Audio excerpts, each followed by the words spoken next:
history books, they tell of their defeat in 45.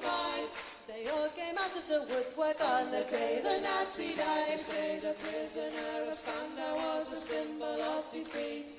Whilst Hess remained in prison, then the fascists they would beat. So the promise of an Aryan world would never materialize. So why did they all come out of the woodwork on the day the Nazi died? The world is riddled with maggots, the maggots are getting fat. They're making a tasty meal of all the bosses and bureaucrats. They're taking over the boardrooms and they're fat and full of pride. And they all came out of the woodwork on the day the Nazi died. So if you meet with these historians, I'll tell you what to say. Tell them that the Nazis never really went away. They're out there burning houses down and peddling racist lies. And we'll never rest again until every Nazi dies.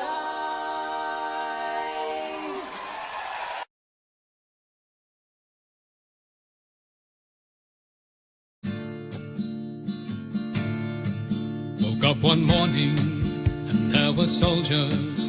Oh, bella ciao, bella ciao, bella ciao, ciao, ciao. Woke up one morning and there were soldiers.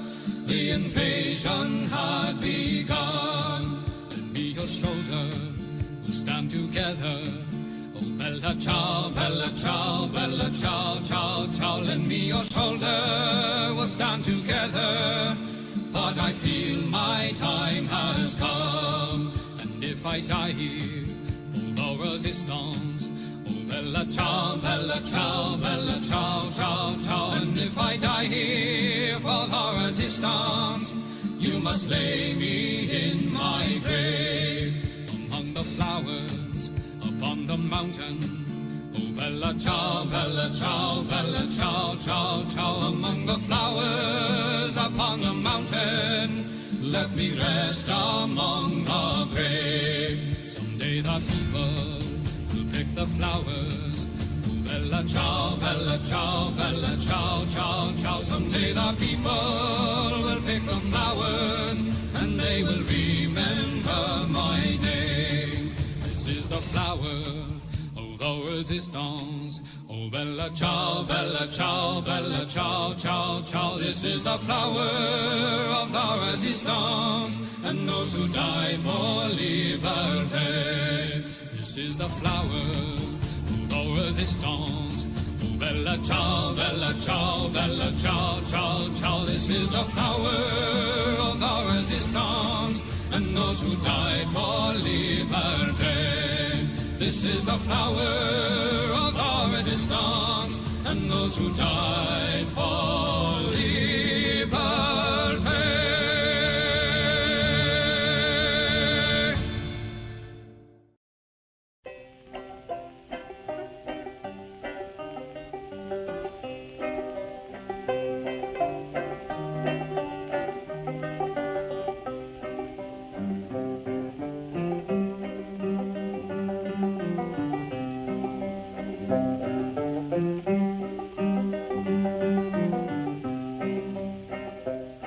Come all of you good workers, good news to you I'll tell of how the good old Union has come in here to dwell.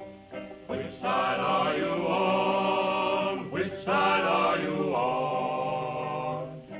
My daddy was a miner and I'm a miner's son, and I'll stick with the Union till every battle's won.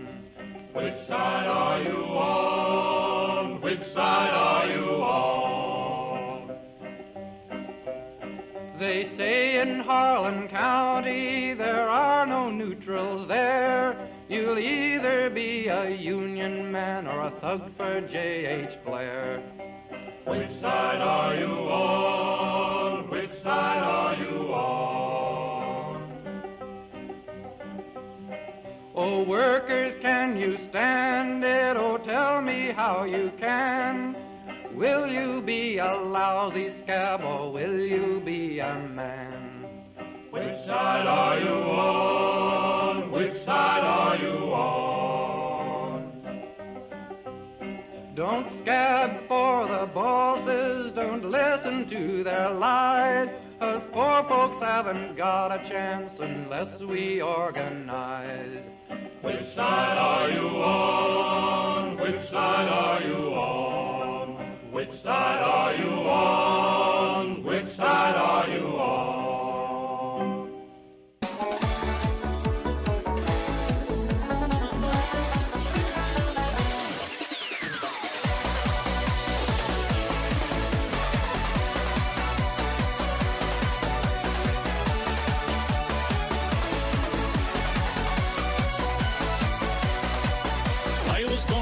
Street where the loyal drums do beat, and the lovely English people walked all over us.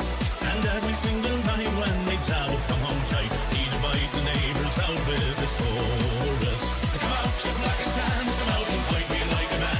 Show your wife how you won medals down in Flanders. Tell her how the IRA made you run like Galloway from the green and lovely lace of Gilshandra.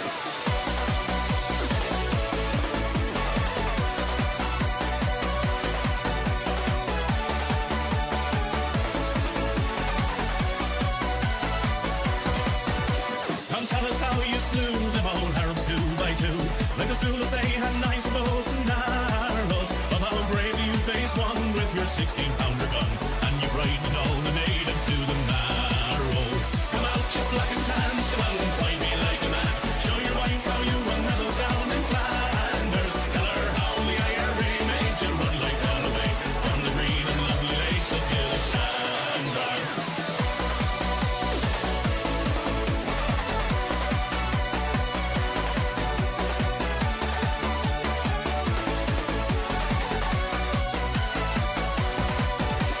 Let us hear you tell how you stand the brave Parnell and taught them well and truly persecuted. Where are the stares and jeers that you proudly let us hear when our heroes of 16 were executed? Come out, you black and tans, come out and fight me like a man. Show your wife how you won medals down in Flanders. Tell her how the IRA made you run like Galloway from the green and lovely lakes of Gilshandra.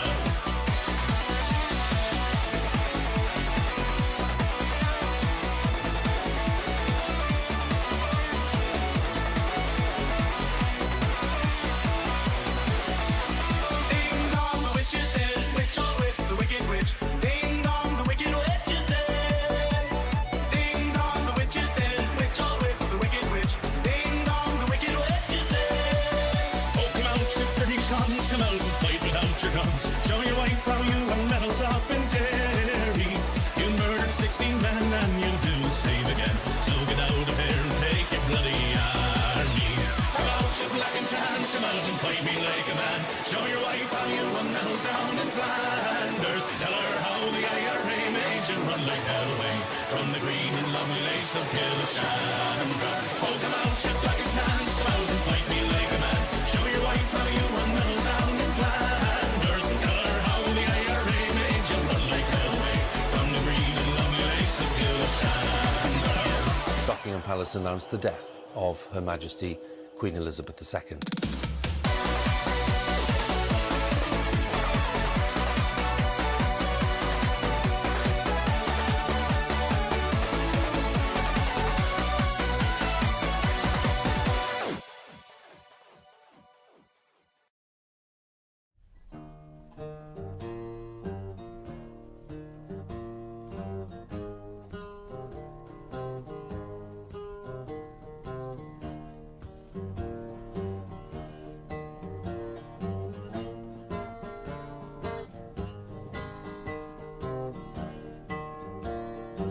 Do that again. I didn't understand it that time.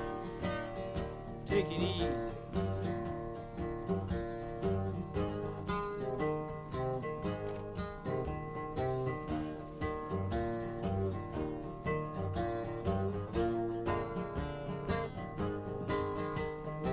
Yes, Mr. Hitler. Hitler started out in 1932. Hitler started out in 1932. When he started out, he took them home from the We're gonna tear Hitler down. We're gonna tear Hitler down. We're gonna tear Hitler down someday. We're gonna bring him to the ground. We're gonna bring him to the ground. We're gonna bring him to the ground someday. When Hitler started out, he took the Jews from their home. Hitler started out, took the Jews from their home. That's one thing, Miss Hitler, you know you done wrong. We're gonna tear Hitler down. We're gonna tear... Hello there, hello there. Hello there, everybody. How the devil are we all? I'm very well, thank you for asking. And yes, Kane, that was Lead Belly with a song called Mr. Hitler. You can tell I've started my countdown to the stream on time this time because we got to the 10-minute mark when that song begins. Roughly speaking. Yes. Anyway, yeah. How are we all? I'm very well, I thank you for asking. Thankfully, Birmingham City's season, the championship season, regular season, has finished. Thank fuck for that. I am free of it for a few months. Thank fuck. Now I can just look forward to England disappointing me at the World Cup, which is good. Always positive. Anyway. Right. We're doing award-winning gerbalism with Posh Bird. And if you don't understand what those memes are, tough shit. I don't care. That's what's happening. If you don't understand it, get with the fucking program. Jesus Christ. Don't forget you can give me money in the form of bits and subs and super chats and all of that sort of thing, because that's how you do socialism.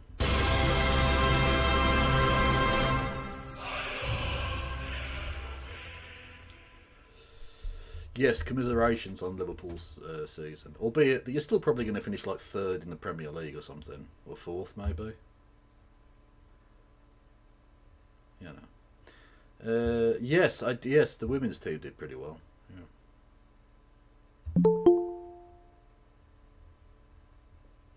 You're watching the World Cup ? Yeah, I'll probably be watching it because, you know, football is an affliction for me, you know. Yeah. Kevin, are you looking forward to just how normal everything is tonight? Yes. I'll just get it straight out. Don't break my heart, Zach. Please don't. I have purposefully avoided social media all day so that I don't get any clips. I don't want a scintilla of clue as to how this has gone. But Zach Polanski, leader of the Green Party, under some pressure this week, is on with Laura Koonsberg, award-winning journalist. And I think he might cock out and it will absolutely destroy me. I mean, I have not seen much in terms of what Zach has said on Laura Koonsberg. I've seen a couple of clips from LBC today, and oh my fucking god, Kev!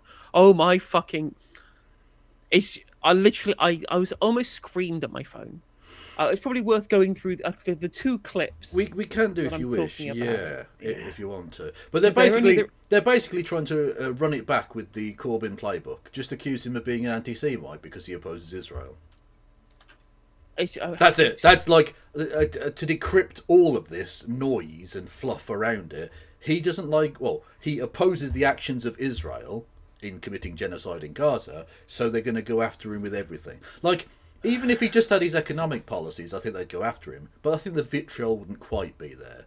You can see the Hasbro hand in all of this. The things literally got insane.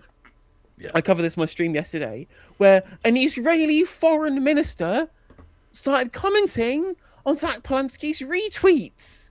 What are we doing? What's going on? I'm sure that all of the reform voters who told Barack Obama to stick to his own politics are going to be outraged any second now about this foreign intervention. Yeah? Anyone? Nigel, mate, are you looking? No? Okay. Dear Lord. Thank Also, you, Jack. Thank you, Jack, for the £2. What's your prediction for seats becoming? I think Well, he 700 said- will be a good day. Yeah. All I'll say is, right, I've done a lot of searching everywhere for this, and I just want to ask the Israeli Deputy Foreign Minister, can you locate who asked you and who gives a fuck? Because I can't find it. I can't find those things. So, you know. Oh, dear Lord. Dear Lord. Anyway, yeah, I've just sent you the 2 clips on Discord. It's both Lewis Goodall, and to be fair, even if the actual statements that we are going to see from the people in question are legitimately fucking bonkers, at the very least, it seems that we're about to at least get some amount of good pushback from Lewis with regards to it. Let me let me just get my screen ready. Yeah, and yes, the cartoon in the Times was. All I'll say is, Der Stürmer would have been proud. I mean, he's left wing though, Kevin. I think you'll find you can't be left wing and Jewish. Right. Or if you are left wing and Jewish, it's okay to be anti-Semitic towards you. It's perfectly fine for a national newspaper, the previous paper of record, to just do scheming hook-nosed Jew cartoons. That's fine. That's absolutely fine in the year 2026 in our supposed liberal democracy, most tolerant nation in Europe, apparently. I think it's Steve Bell got fired for a cartoon of Benjamin Netanyahu that wasn't even like engaged in anti-Semitic tropes. It was just of the president of Israel, Steve Bell, fired from the Guardian. Yeah, good stuff. Anyway. Hello there. Oh, we're on a hype train. Thank you, everyone. Thank you, Dr. Phil Decker. Bits. Thank you, Scribby. 48 months. That's 4 years. You have been here 4 years. Get help. Like, I don't know what country you're from, Scribby, but I do hope they have, like, free at the point of use healthcare that you can access. And you really fucking should. Anyway, thank you. Yeah. Hang on, where was I? Apologies. Thank you, Over the Storm, for gifting a sub to my rear end. Two of my favourite people in the world. Yes, we're on a hype train. Make the hype train go choo-choo with bits and subs and all that jazz. And thank you. Who are you going to finger? Oh, I will finger the integrity of the British press because it is long dead. So true, so true. Thank you, Carl Brown, for gifting a couple of subs on the YouTube, and thank you, Andrina, for gifting a sub as well. Much love to you. Right. And give money to No Justice as well, who also does this for a living. So, please give me money. I like money. Anyway, we're about to watch 2 clips of Lewis Goodall versus ministers and shadow ministers from Labour and Conservative parties discussing, first of all, Zach Polanski, and then later on discussing the pro-Palestine marches in the wake of the attacks in Golders Green. And legitimately, when I saw these on my feed, I almost lost my mind. Yeah. I genuinely almost lost my mind. Indeed. What he said about the actions of those 2 brave Metropolitan Police officers was pretty disgusting. I mean, already I despise it. Brave. He was on the floor and they booted him in the head. Is that brave? Because that seems like the most bitch-made shit I've ever seen. What are you talking about? Also, he didn't say it. It was somebody else's tweet that he retweeted. Again, want to make it abundantly clear for people. This is what we're discussing here is a singular retweet. Yeah, and also, you don't have to deep throat the boot. You really don't. It's not necessary. You can just lick the tip. That's enough. He's rightly apologised, but I do think someone that is so quick to jump to their phone to be retweeting that type of content is not. Well, unfortunately, he can't conveniently have his phone stolen when necessary. So occasionally he will retweet things, Yeah, I'm sure the messages from the WhatsApps between members of the cabinet and best pal of Jeffrey Epstein, yum friend of Jeffrey Epstein, Peter Mandelson, will be significantly more edifying than Zach Polanski's retweet. Also, I will get to it, but rightly apologised. Nope. No. I mean, to be fair, what he did is he apologised for the timing of the retweet. He didn't actually apologise for the content of the retweet. We'll get to it. I have things to say. Really fit to be leading a political party in this country. What, so tweeting? No, but appointing nonces to positions, super duper. Yeah, no, that's fine. That's wonderful. Awesome. Good. Something stupid is disqualifying from leading a political party, but appointing a friend of one of the worst paedophiles of our age for one of the most prestigious diplomatic posts we have, that's not disqualifying. Well, look, we've had weeks of discussion about Peter Mandelson, and the Prime Minister has said... Well, maybe if the Prime Minister had told the truth at any point, it wouldn't have gone on for weeks and weeks. Literally, again, like, the moral bar here is appointing the best pal, the yum-yum friend of a child rapist. That can be waved away. It's just a mistake. Just an innocent mistake for our incredibly exacting former human rights liar-in-chief, right? Yeah. Apparently, that can be waved away as a slip of the mind. But a singular retweet is infinitely damning. Like, in the words of Sharon Haskell, the Deputy Israeli Foreign Minister, you'll have to apologise for this retweet for the rest of your life. Also, not that it's necessarily relevant to anything, but Sarah Haskell, very Middle Eastern name, that one. Super Asian. What a fantastically ethnic name that is. Why not call yourself Dave Smith and have done with it? You prick. He made a mistake, and he's apologised for that. I've never seen, our Prime Minister, criticise the Metropolitan Police. Oh no! Someone did a criticism of the police. Kevin. Go on. I'm wondering, right? Do you have a memory that is 6 months long? Do you remember 6 months ago? I do remember 6 months ago, yes. It's interesting that she should say, well, I've never seen Keir Starmer criticise the police. And I'm like, he very famously did. He very famously made sure that one of the police chiefs in the West Midlands got sacked. Yep. For trying to ensure that fucking marauding Kahanist hooligans weren't going to come to our country to smash up Birmingham. Yes, I remember it well, yeah. They all had a lot of criticism for the brave boys in blue, although they don't really wear blue here, but you get the idea. The thin blue line between civilization and anarchy! But apparently, when it comes to Israel, no, anarchy is just cool, actually. No, we'll have that, thanks.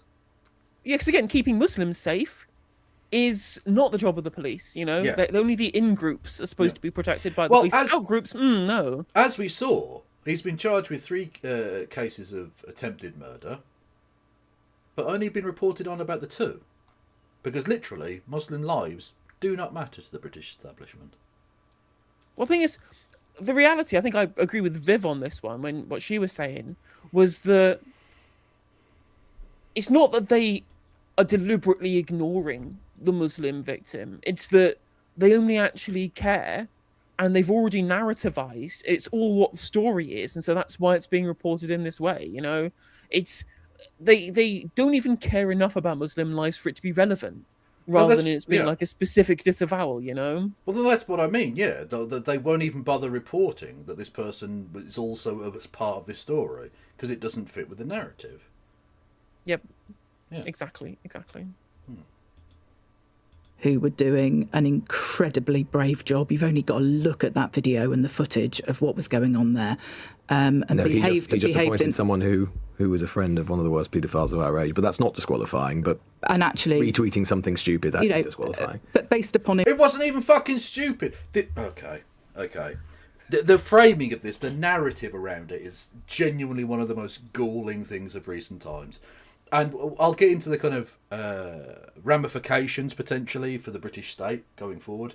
But what I will say is, accepting any part of this as serious criticism is a fault, is a mistake, I think, from Polanski. I think it's one of the first big missteps he's had. Once you give them an inch, they'll take a mile, as we saw with Corbyn. Don't give in to these fucking people. It's not good faith criticism. You know it's not good faith criticism. Don't accept it as such and fight back.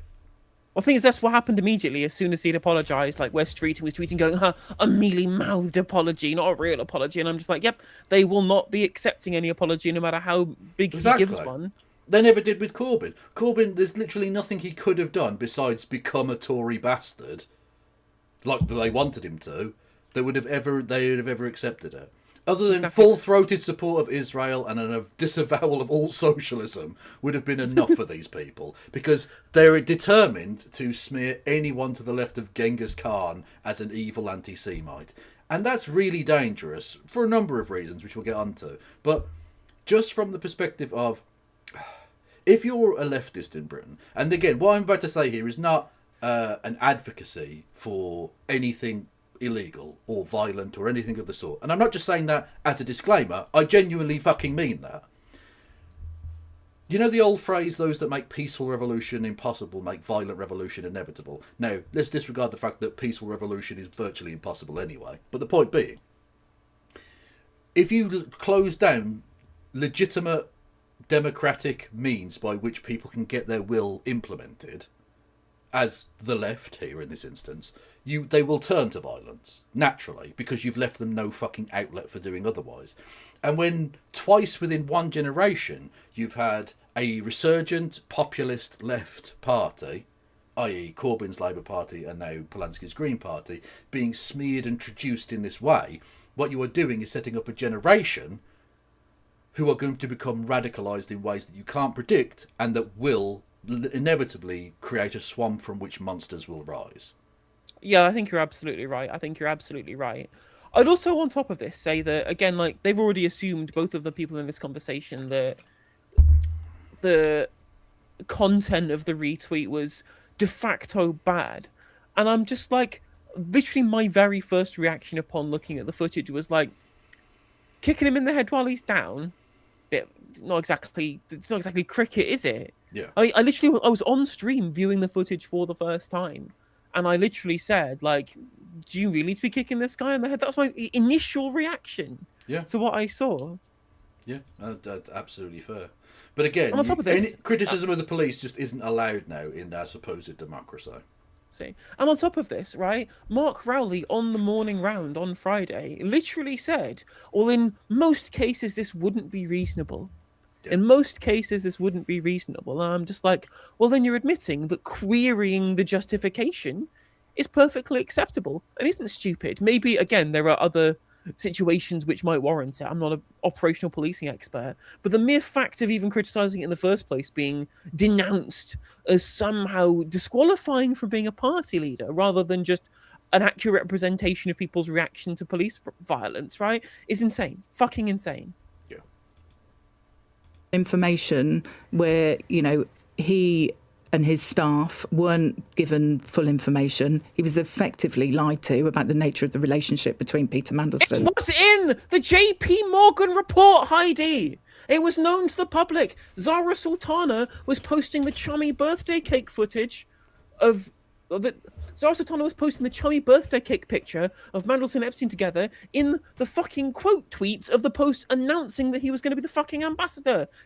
The fact that the human rights lawyer-in-chief, Sir Forensic himself, couldn't notice this shows that he's unfit to be the fucking Prime Minister.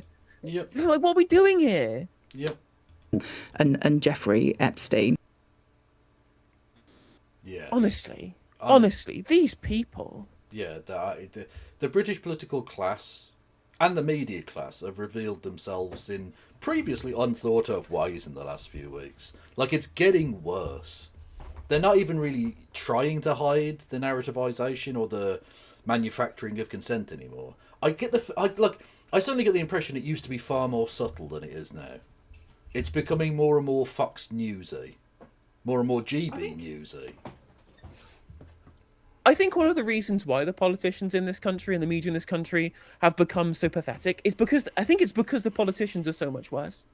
I really do think that the politicians are so shit at their jobs. They're so bad at forming a narrative. They're so bad at being able to justify the things that they do and say. It's become impossible for the media to criticize them because they just play stupid. Yeah. We do have bad journalists as well, but they're feeding off of the lack of kind of material they're being asked to work with. Yeah, it's an entire like They're not. I don't even habitat of scum, basically a fucking breeding ground, a petri dish of evil. Yeah. Oh god, Helen Whately. Literally the thickest bastard in Parliament. Like, if you thought the first clip was bad, this Helen Whately clip is just, it's open-mouthed, is what I was looking at my phone when I saw this cross my feed this afternoon. I was staring at my phone open-mouthed. It's just how stupid this clip is. And you're right, she quite literally is the dumbest politician in the country. I don't think it's close. No. And she got fucking a PP degree from Oxbridge. What a surprise! Yeah. Surely Anderson is thicker. No, I think Helen Whately is significantly more stupid than Lee Anderson, because Lee Anderson is smart enough to be able to hide the dumb shit he does. Like, he knows he's playing a strategy. He's playing the long game. You know? Yeah. This person is just over-promoted, incredibly rich parents that managed to coast her through an education, or kind of stumbled accidentally into a political career, and is somehow now in the shadow cabinet. Exactly. I was discussing this the other day, surprisingly, with my brother, about the times he used to smoke heroin in front of me through a fucking tinfoil tube. It's a weird connection, but stick with me. And I was pointing out that I've seen like the various strata of British society, both things like that and the people that would sell heroin and stuff that lived around us. And of course, then when I went to uni, I was rubbing shoulders with people who had fucking relatives in the House of Lords. It was mental.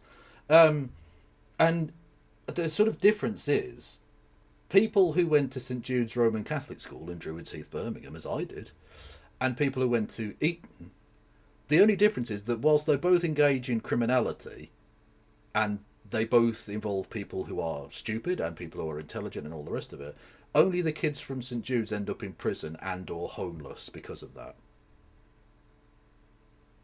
Yep. That's the difference. And Helen Whately's a perfect example of that. Or Boris Johnson. I've said this. If Boris Johnson or Donald Trump grew up where I grew up, they'd have been stabbed to death. They'd have said something dumb and racist and been stabbed up. You get that shit knocked out of you by reality, because you're not inculcated in or you're not wrapped up in the cotton wool of richness. You know. I mean, in general, I think they probably would have ended up in like gang warfare. It would have been honestly. Yeah. They certainly like the criminality that poor people engage in gets them punished. The criminality that rich people engage in gets them promoted. That's the difference, you know. Anyway, sure. And Helen Whately is the perfect example of a privileged piece of shit who has been pushed way beyond her abilities, way beyond. Well, no, we live in a meritocracy. We live in a meritocracy, Kevin. Though, right? If we're in a meritocracy, that's the beauty of consumer capitalism. The cream rises to the top. That's what I was always told. Well, I've said this before. Anyone who says they want to live in a meritocracy has to support a 100% inheritance tax. Because how can you possibly have a meritocracy when people who grow up on estates, and the two meaning of the word estates there, one of them inherits the estate and one of them lives in a shack on the estate. Indeed. And you should also ban private schools. The ability for posh parents to be able to buy their kids into elitism is a cancer on society. Same with it's carcinogenic to society. Yeah, same with private healthcare as well. Yeah. Yep, I agree. Yeah. We're going to start this clip from the beginning as well, sorry. Yes. They're not just peaceful protests, they are truly hate marches calling for the end of Israel. You're saying that all the people on there are conducting hate? I think what you see, if you see those marches... Yeah, I've reported from them. I mean, you're saying these marches should be banned? Yeah, so and marches in their own... Okay, you authoritarian dipshit. Look at me for a second. You can lick my entire ass. Literally, you can fucking do one. And this goes to the Prime Minister, who said similar things this week. You will not stop me. I will literally even cross the barrier from civilization into barbarity by going to Wolverhampton if there is a march there. Okay? I will go to any and every fucking march. You can ban them, you can try and outlaw it, and you know what I say to you? An illegitimate law is to be opposed. You will not fucking stop me. You do not tell me when and where I can fucking protest, you cunts. You are my servant, not the other way round. You're so right. It's incredible again that these people are paid. Like, she's a shadow cabinet member. She's on like a proper ministerial salary because of the position that she's in, paid for with public money as a public servant, and all she is here to do is go, we should rip up democratic norms, the freedoms that you should have access to, because I believe in that they're hate marches with no justification. Yeah. Absolute fucking scum, these people. Right, our process of radicalisation being involved in them. Of course, I'm not talking about every single person, but you have to overall at the thing that is happening here, and we have to say in our Marches society, are a process of radicalisation. That is one of the things that can happen in a march. That is what is going on in our country, and we have to say this is not all right. Would you be happy with, say, Tommy Robinson's marches, which included Elon Musk calling for the overthrow of our government? You're happy for that to go ahead? I don't believe that Tommy Robinson here is talking about wanting to get rid of Israel and eradicate the Jewish people. No, but he has that is a complete bit of a leap there. Bit of a leap. Do you want to point me in the direction of anyone who has ever said that they want to eradicate the Jewish people? I mean, she's literally saying here, or the implication is that somehow somehow the dissolution of the state of Israel necessitates eradicating the Jewish people, which is just the fucking dumbest thing you've ever heard in your life. Like, as you know, Jewish people didn't exist until Israel existed. There were no Jewish people. They couldn't survive without Israel, you know? What are we doing here? Like, what are we doing here? Where ministers, shadow ministers, can come on to LBC. Ministers can come on, essentially say that retweets are worse than child rape. And then now we've got another shadow minister saying that the entirety of the pro-Palestinian cause, or enough of the people out there who are marching are calling for the dissolution of the state of Israel that would necessitate the eradication of an entire ethnic group, I'm losing my fucking mind. No, what are we doing? How have we ended up here? Another interesting aspect of this, because let's just drill down into what she's saying here. She's trying to defend the Tommy Robinson thing because obviously she's a far-right piece of shit herself. Or too stupid to realise that's what she's doing. Who knows? But let's analyse the cuckoldery involved in this, because it's really fucking bad. She is saying, calling for the overthrow of the democratically elected government of the country she lives in is fine, but criticism of Israel is too far. Which is, can I just point out, a foreign country that she has no involvement with. Does she? Does she not have any involvement with Israel? Well, I don't think she's an Israeli citizen, or indeed technically a paid actor, of the Israeli state. She is in theory supposed to be a servant of the British people. I mean... In theory. I'm just going to have a look at her parliamentary groupings that she's a part of. Oh, I'd be very surprised if she weren't in the Tory Friends of Israel, yeah. I imagine. Most of them. Helen Whately, Conservative MP for Faversham and Mid-Kent and Shadow Secretary of State, is a member of the Conservative Friends of Israel. You know what that means, chat? It means she's just a friend of Israel and nothing else. Honest, literally, it's absolutely fine. She's not a paid for actor at all. No. And it's worth kind of being accurate about what Elon Musk was trying to do. He was literally trying to foment violent insurrection. Yes. Don't try and imply that he wasn't, because he absolutely was. That's exactly what he was doing when he essentially told people to overthrow the government. Like, how else do you think they were going to do that other than violently? We don't need to do a school check. She is private school and then PP at Oxford. Yep.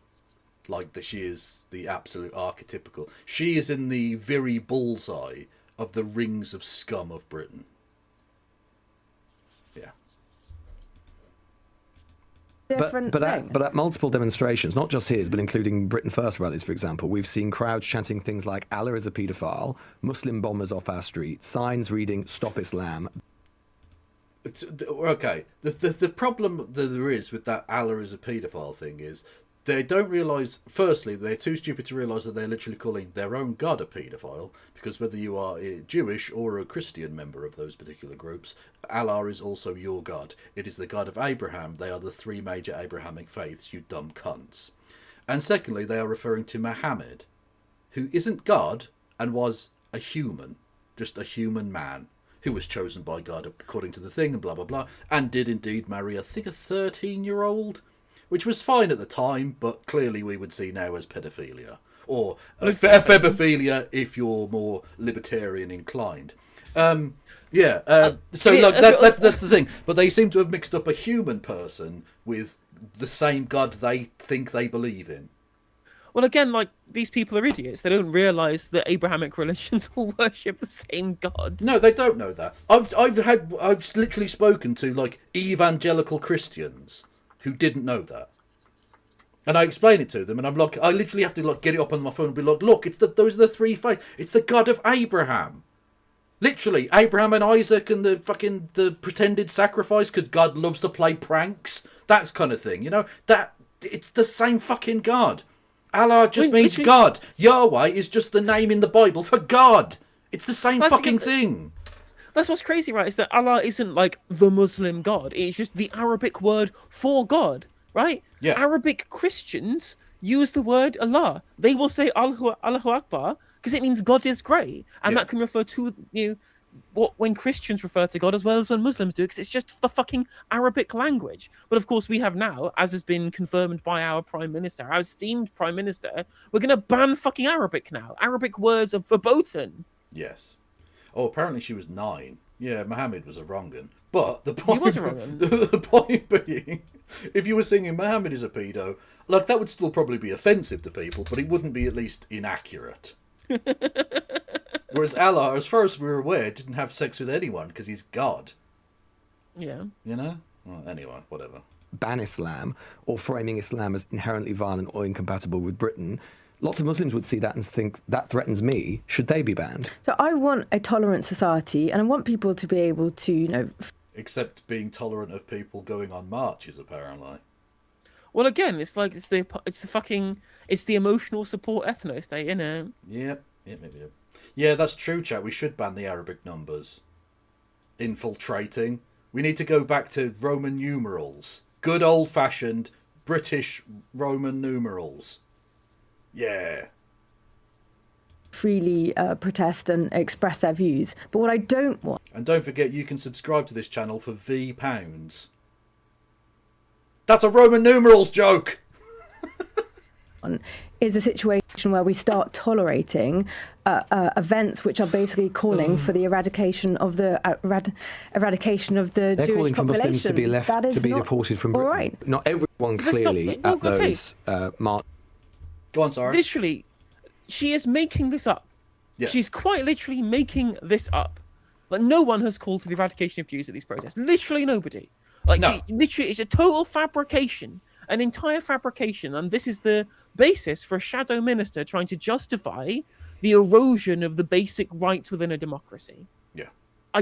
This is so fucking dangerous, insanely dangerous, but of course no one seems to care because the lefties can, quite frankly, deal with it as far as they are concerned. And again, this is in comparison to right-wing demonstrations that, you know, Tommy Robinson or Britain First will organise, which are consistently more violent and more racist than anything that's ever happened on a Palestine march. Or, go on. Specifically because, as I pointed out on stream yesterday, no motherfucker who goes on a right-wing protest understands protest law, because they only do it when they're drunk down the pub and they've not got like bus cards, they've not got their net poll briefing, they don't know whether Section 30 orders are in effect or whatever it is, right? Yes. Left-wing protesters are professional protesters. We know what we're doing. And so that's why there are very, very few arrests or acts of violence at pro-Palestine protests. Yet it happens every fucking time there's a right-wing protest. Okay, I do have to like the fact that someone in my chat has referred to Tommy Robinson as Ewok Powell. I've not heard that one before. That's pretty fucking good. Anyway. Thank you, Andrew, for the gifties. Yes. And thank you, Andrew, for the gifties here too. Much love. Yes. What was I going to fucking say? Oh yeah, the example, the absolutely opposite example of how anti-Semitism is fine if you're part of the right. Okay? So, this week, Reform supporters, with a fucking Reform flag, one of whom Nazi saluted Zach Polanski, a Jewish man, He was arrested for that, so that's good. That's a start. Well done, police, for doing your job once, ever. But the media either didn't report on it at all, or if they did, literally I saw one of the headlines was people, it's something like the Green Party rally, there was a Nazi salute, making it seem as if it was the Green Party that was doing the Nazi salute. When actually it was a reform prick who was counter-protesting them. Like, the media are just fucking shit.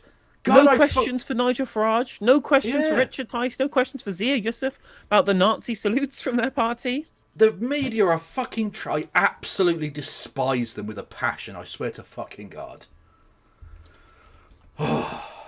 Marches for Gaza and Palestine would be racist. Clearly they wouldn't be. But you're saying that some of the people there are racist and are calling for violent, appalling things. So on the basis of that logic, you would ban Tommy Robinson's rally because some of the people, not all the people there are racist and calling for appalling things, but some people are. Pretty much all of the people there are pretty racist. Oh, but, yeah, because the ends that Tommy Robinson is protesting for are racist ones. Yeah. And, like, when she says, oh, well, he's not calling for the death of Jewish people. No, but he is calling for the death of Arabs. If you support the IDF, that is precisely what you are calling for. Because that is what they do. They kill Arabs. No, I've explained my position. It feels to me like we're going... it. Well, it feels like we're going round and round in circles. Well, to be fair, Lewis, she doesn't understand it either. So, like... She doesn't understand anything. No. Asking her to explain something that she... Like, that's like asking someone without bread to make you a sandwich. Like, it's just not going to work, you know? Has Lewis tried spelling out his question in alphabeti spaghetti? Maybe then Helen Whately might get the gist of it. True. That's part of crayon drawing? Mime? Well, yeah. Perhaps, I don't know. I don't see the benefit in going on as to one thing versus another. I'm just wondering what the consistency is. That's all. It is consistent. I say, and two calls for violence against two different groups. No, one's bad, one's okay. Calling for a death to a group of people. Oh, you posh cunt! Speak in a full sentence, please. They're calling for a group of people. You fucking wanker! And again, at no point has anyone called for the death of a group. She's just making this up. No one has done that. Again, I keep hearing all of this. Oh, there are anti-Semitism. It's a breeding ground, a hotbed of anti-Semitism. These marches. Please do show me the evidence. Then, if it's so replete with bigots, please do show me the examples of this taking place. Because I'm yet to see many of them. That is not okay. That is not the right thing in our country. Ban Islam. So ban Muslims, basically. How is that not really dangerous to a group of people when you're saying ban Islam? I'm saying ban Muslims from this country. Calling for the death of a whole, of people, of the Jewish people, that is not something acceptable. So ban Judaism. It's not acceptable in this country, which is good that no one's fucking doing it then. Are these people in the room with you right now, Helen? Can you see them and we can't? I don't know. And again, like, maybe there is, like, one absolute nutter, a couple absolute nutters who've said it, maybe on a Palestine protest, maybe not. Like, who cares? It's nothing to do with the actual protest itself. Yeah. Would be okay. So what we're saying, I think you're going into hypotheticals. What about this? What about that? We've seen what's happened. It's not hypothetical. It's saying marches that have already happened. Would you have banned them? Would you ban further ones in the future? It's not a hypothetical. It's asking you, an elected politician, to give us your policy. Like, I'm sorry that's broken your fucking tiny brain here. That you're supposed to have a position on a current affair as a fucking member of the shadow cabinet. Jesus. Also. I've paced myself so badly. Honestly, I might actually have some sort of fucking blood on the brain incident by the end of the stream. Like, the worst part about all of this, right, is that she's talking about hypothetical people who don't exist that she say have called for the death of an entire group of people to defend a country currently trying to destroy an entire group of people. Yeah. Well, it's not even a hypothetical group of people. It's a non-existent group of people. They aren't there. again, you can always pluck out like one fucking lunatic. I'm sure. In Parliament, there are fucking people that are probably fucking crazy cunts who would secretly believe these sorts of things, but they might not say it. But the idea that these marches, like, I've been to them. They're honestly some of the chillest fucking vibes at these places. The Jewish bloc is welcomed and honoured. Like, we're like, yeah, that's fucking dope. That's awesome that you've not given into the peer pressure upon you. That's fucking dope. Thank you for standing in solidarity. Bonza, to coin a phrase. Because again, like, you would think that if anyone was being outspokenly calling for the eradication of all Jewish people, no Jewish people would turn up to these marches at all. They would clear. Yeah, you'd think so. And of course, you would have seen anti-Semitism towards those groups of Jewish people. And that hasn't happened. It happens. What we've seen happen in this country is it become normalised that it is essentially okay to call for the end of Israel, and we don't agree with that. Well, I mean, firstly, it is normal to say that because Israel is the largest state sponsor of terrorism in the history. Actually, no, that's America. The enactor of state terrorism in human history, probably. The IDF is certainly the largest terrorist organisation that's ever existed. Certainly the most well-funded and well-armed. But regardless of that, it is not just normal to say that. It's actually perfectly legal to say that because we are taking a political position. You can disagree with that political position, and I'm sure you do, for no financial or political gain of your own, I'm sure. But it is a political position on a political entity. No one is calling for any single human being to be killed or ethnically cleansed in this process. We are suggesting that the nation of Israel is itself illegitimate. That is literally it. We are calling for the dissolution of a polity. Yeah. That doesn't involve any moving around of any people or any death or whatever. It just involves changing borders and establishing new polities in its place. That is all that's being called for here. And again, she is saying, oh, well, this is an issue that we don't agree with. And I'm just like, this is dissent. This is dissent in a fucking liberal democracy. Your justification for this is ban it because I don't like it. And suddenly, these are the people who are calling us cancel culture warriors for, I don't know, not wanting our tuition fees to go towards appearance fees for Nazis. Yeah.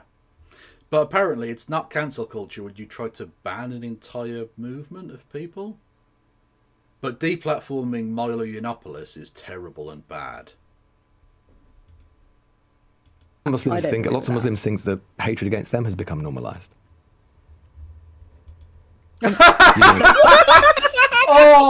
Oh my God! Is there ever more pregnant a pause than that?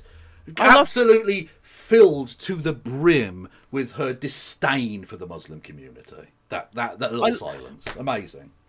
I love that LBC even put the ellipsis dots. Did you just show that everyone at home knew that she was sitting there in silence, refusing to condemn Islamophobia? Well, of course she's not. She's trying to get Islamophobes to vote for her. Well, that's it, right? Yeah. That is literally what we're talking about here. She knows that people who support Palestine will never vote for her. Yeah. And she knows that her party have already incinerated the Muslim vote. They've already kicked that into the long grass so that she doesn't have to care about this group. It's, again, puerile and dangerous political chicanery for the sake of electoralism. These people are beneath contempt. Yeah. I don't support hatred against any group of people. So there's a very specific thing that were happening, and look, we're seeing it in the rise of this huge rise of where we started this conversation in attacks against Jewish people. Absolutely appalling. Huge rise of anti-Semitism translating into violence, translating into people's lives, and so on. I mean, we've seen hatred on the rise in every direction. So let's not allow this kind of hatred. And there's a point at which you have to draw a line. Well, it's interesting that you don't want to allow that hatred, but when the other hatred is pointed out, you literally had nothing to say. Not metaphorically, you literally said no words. I mean, again, her point here was we should not allow any of this hatred, except when Tommy Robinson does it. Yeah. Honestly, that pause was so pregnant, southern states in the United States would force it to term. So true. Line. Oh, we're done. Scumbag. Okay. Actual fucking subhuman scum. Yeah. Literal vermin, these people. These people are less than human to me. Yeah. Absolutely awful. And that was I told you it was bad. That was I told you it was bad. That was the appetizer before we even fucking get to Laura. Yay! Oh, what a warm-up act. Fucking hell. Honestly, I genuinely think I might have a stroke by the end of the stream. I might have a stroke or an aneurysm or just combust. I might actually just explode. I don't know. That's true, but we again, calling for the dissolution of the state must mean killing all the people there, which is why people who oppose the existence of the Donetsk People's Republic are giant Russophobes. Yes. Well, and presumably that's why Keir Starmer is naysaying the SNP's claims to independence, because the dissolution of the United Kingdom would mean killing 70 million people. Yeah, that's true. Including the Scots killing themselves. Yeah, if we dissolve the United Kingdom as it currently exists, that would and replace it with other policy, that means killing everyone that lives there. Literally. And you know what? I've not heard John Swinney condemn the genocidal talk within his own party. Literally. Honestly, the perfect response. We have found the perfect response. Let alone ruin up Yarworth. The man, honestly, he's the Welsh Hitler.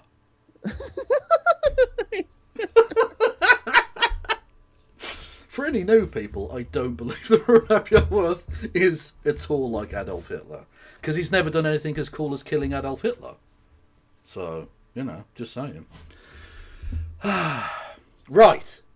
Award-winning gerbalism. Oh my god, fuck. I mean, already I fucking hate her. She's got resting bitch face that makes me want to... Terms of service! Breathe, Kev, for God's sake. Brace yourselves. The moment of truth is almost upon us. On Thursday, millions of us have the chance to tell politicians what we think at the ballot box. Elections that could decide the Prime Minister's fate. But it's 2026, so there are so many parties after your vote. 6 of them are here today. The leader of the Greens. Oh, not fucking Heidi Alexander again. And Kenneth! Oh! I've got all of the big heavy hitters today. Also, as Tom Isaac points out in chat, a very good point. As we all know, ending apartheid in South Africa involves killing all of the white people there. All of them. There are famously no white South Africans anymore. Well, there's one few. To be fair, what it did mean was people leaving in a huff because there had to be quotas at the cricket team. Which, to be fair, led to us winning one of the Ashes. So true, and I did get to use the fantastic line when I went to watch England South Africa at Edgbaston, and we were drinking in Moseley afterwards, and the South African was moaning about quotas, even though they'd actually stopped doing quotas by then. But regardless, and I said we have a similar problem here in England. I said without quotas, we wouldn't have any white men in the England football team. I mean, to be fair, we apparently have a quota of Colpack players for the England cricket team. Well, exactly, and we import white West Indians as well, which is just yeah. But the point being, it took him several seconds to work out what I meant. He wasn't happy, and he was much bigger than me and could have killed me, but thankfully he did not. In the first act, it would have been a white on white violence, technically, you know. Anyway. Zach Polanski, leader of the Conservatives, Kemi Badenoch. The Transport Secretary, Heidi Alexander, is here for Labour. Not, however, Nigel Farage, who, as we told you last week, was fixed to be here. His team told us he'd changed his mind.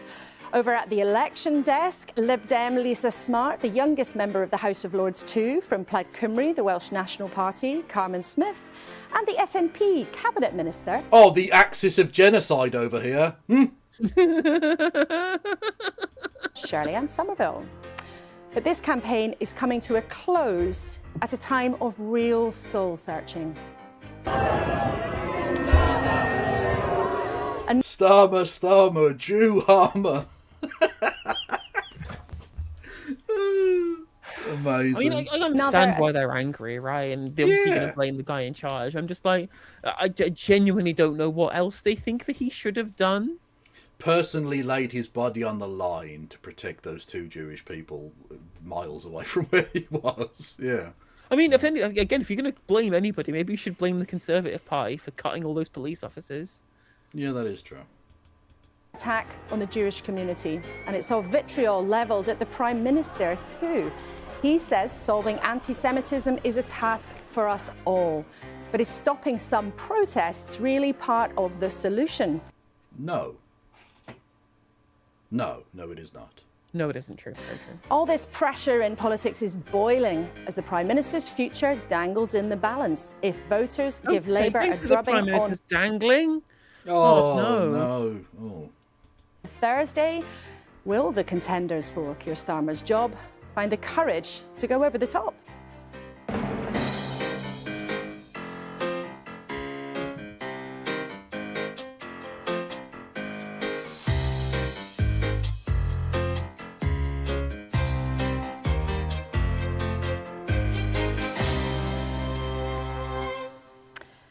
Morning. Things are looking a bit different today because we are on the brink of the elections and maybe the Prime Minister's on the brink too. So we'll interview two of our politicians first, then we'll hear from our trio across at the desk. But let's start, as we always do, with what is making the news. The Sunday Telegraph reports that Labour's ruling body would now let Andy Burnham stand as an MP. It also has an interview with Kemi Badenoch saying that... Why are dinner parties catching flack again? I don't know.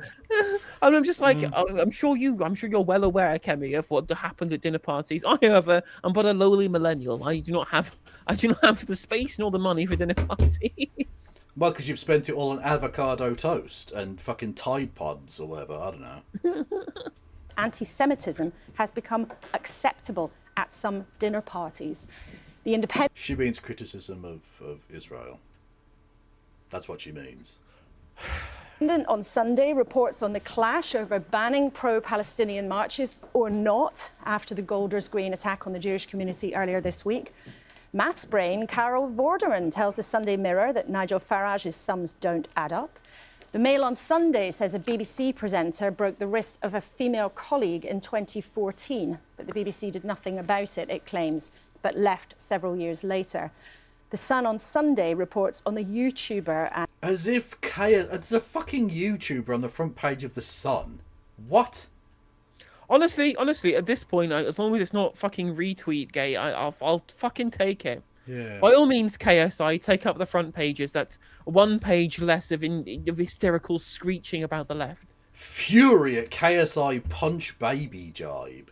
Yeah, whenever they do this, I'm like, no one's furious about that. No one gives a fuck about that. And ITV presenter KSI, who's apologised for making a joke. You what, sorry? Comedy's legal now, though. Yes. Legalised comedy. About punching pregnant women. Well, speaking of legalised comedy, did you see right-wingers getting fucking mad on Twitter? Because teen girls on TikTok are using the Charlie Kirk assassination audio for outfit change video. Have you seen this? What? No. What the fuck is that? let me send it to you on Discord. It's really funny. I've not. That's weird. Is Charlie Kirk like memes? Is that the new 9/11 joke? It literally, it basically is. Well, that's the thing, right? Is that if right-wingers hadn't have been so censorious about it and hadn't treated it like, literally as if like Jesus had been killed, it would have moved on. It would have been fine. But they got so fucking histrionic about it that it obviously was going to spawn memes. This was obviously going to happen. And when you have a quote-unquote grieving widow that has a funeral that looks a lot like a wrestling event, it's again, people are definitely going to dunk on that. There's no way they're not going to dunk on that. Let's have a look. What we got? That's who the fuck is Brian Atlas? What? Counting or not counting gang? Oh, gee. Okay. Sorry. Right. So this is women post video using Charlie Kirk assassination sound for outfit transition. This is gross. The empathy side, by the way. I mean, honestly, you can make out with my anus, mate. Really. The replies are going to be funny as well. Yeah. But yeah, it's only an 8 second. Counting or not counting gang violence? Great. Counting or...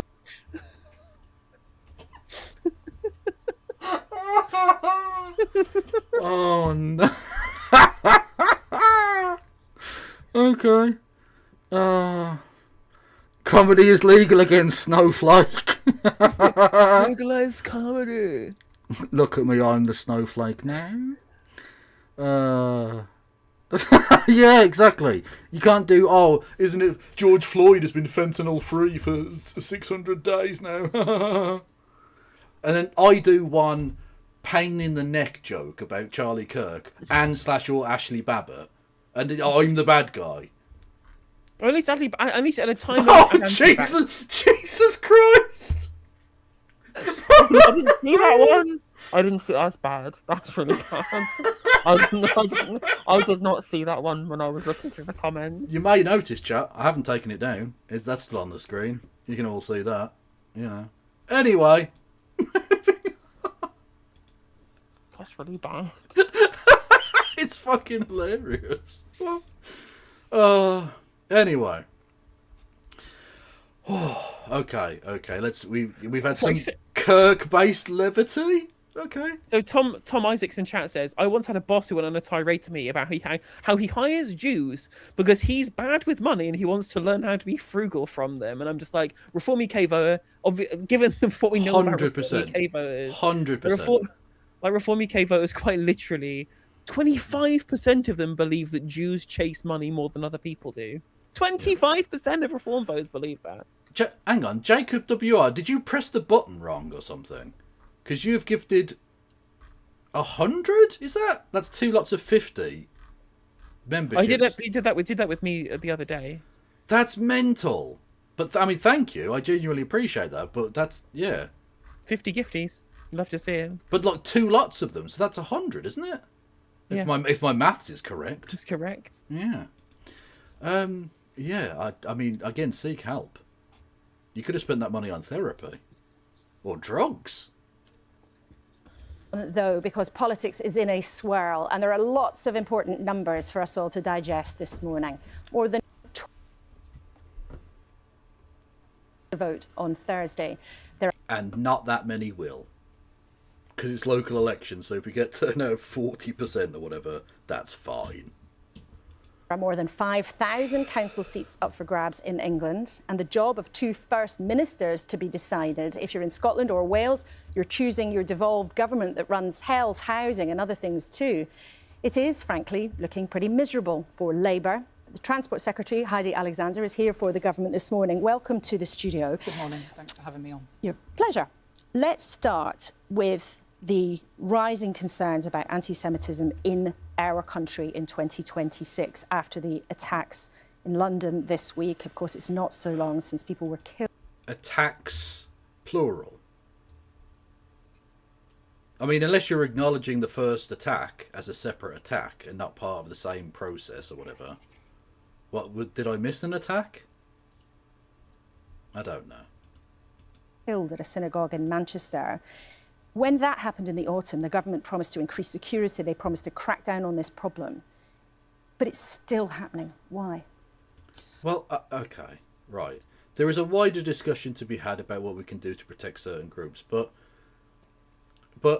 like, you can't stop mad cunts from doing mad cuntery. It's not possible. We do not live in a safe world. We never have and we never will. As long as humans remain vaguely what we know humans to be now, are the same species, there are going to be some loose cannons that go off from time to time. Now, you could argue that we're not doing enough about that because, as you mentioned earlier, not only were there massive cuts to policing, but also massive cuts to the already shaky mental health care industry here in the United Kingdom. And so you've made essentially a kind of perfect storm for mentally ill and / or radicalised people to slip through the net. But even if you do everything you can possible, you're still going to get people do this. Even in like the most well-advanced social democracies, you still get groups like fucking, I don't know, Baden-Meinhof or whatever. Like these groups just exist. They arrive.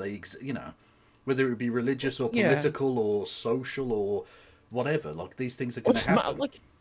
I mean, just in general, just people will have mental breakdowns. People will just be incredibly sick in the head. Like, everyone tried to find a justification or a reason as to why, like, the Southport attacks happened, and I'm just like, this guy was just not right in the head. Like, it's just the reality. This guy had been reading insane stuff from all across every single violent ideology in existence, couldn't possibly be pinned down to one of them, was known to multiple different mental health and violence prevention authorities, and these authorities all failed. That's just the reality, that things slip through the net all the time. Yeah. So what happened this week was utterly abhorrent and appalling, and the Prime Minister, in my view, was totally right to say that an attack on the British Jewish community is an attack on all of us, and I would just like to make that really clear. He doesn't come out and say that when Muslims get attacked, or when Hindus or when trans people get attacked, or when trans people get attacked, or when gay nightclubs get burned down. To be fair, the gay nightclub burning down was apparently an accidental fire. The guy was released without charge. Okay, but there was a homophobic attack on Monday. So like, these different day, right? Yeah, it's interesting that it's only one particular group of people that get protected in this way, and this is unfortunately, I think, leading into a new strain of conspiracyism. Well, the reality is, of course, is that like when the traditional thing is that Jews look after their own, or that they're secretly involved in a scheme to protect themselves and advance themselves. And when you start literally having calls from people like the Prime Minister and the head of the Metropolitan Police to have separate, like, Jewish defence police force units, you play very much into that narrative. You really do. Like you're going about two-tier policing. Why is it that a Jewish person needs special protection that I don't? I could be killed by a nutter as well. Well, I guess that these communities are specific in the fact that it's their marginalised identity that is being attacked, right? But then if by that same logic, you should be providing security services for every other minority that's under threat. Because again, like, whilst Jewish people are under significant threat, bigger threat than they've been in for a very long time, the same is true of other minorities as well. The reality, of course, though, is it's nothing to do with anything that's been done deliberately. It's because the press themselves are the ones who drive the narrative on these things, and the press haven't always been the ones fanning the flames of violence against queer people or against Muslims.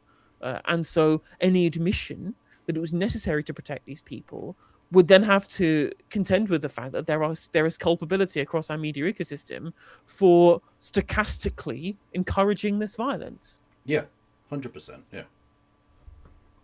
To start off with, you asked me, Laura, a direct question about why it is still happening. Now, of course, the government have taken action in response to the series of appalling incidents that have happened at the Heaton Park Synagogue in Manchester, the arson attacks on the Jewish ambulances, Hatzolah. We have increased the resource for the policing. Why do you think it's still happening? We've put money into the Community Safety Trust as well, a total of 58 million. I think that we have to find a way to drive this vile ideology of anti-Semitism and hatred and violence towards the Jewish community. I agree. The vile anti-Semitism of, the Times cartoonist, that needs to be condemned, doesn't it, Heidi? Any second now, I'm sure you will. From every corner of our society. Now, the police have made an arrest in this case. The motivation for the attack, they are still investigating. We have a responsibility as a government to leave no stone unturned in the action we are taking to drive this evil from our society. So let's talk then about what you might do. So the Prime Minister has suggested some pro-Palestinian... We were watching Daniel Levy on stream yesterday. He was incredibly cogent. It was really, really good, highly worth watching. And at least he made the point himself, which was that... Hello? Sorry, it's gone out of my head. Sorry, ignore me. Continue. Okay.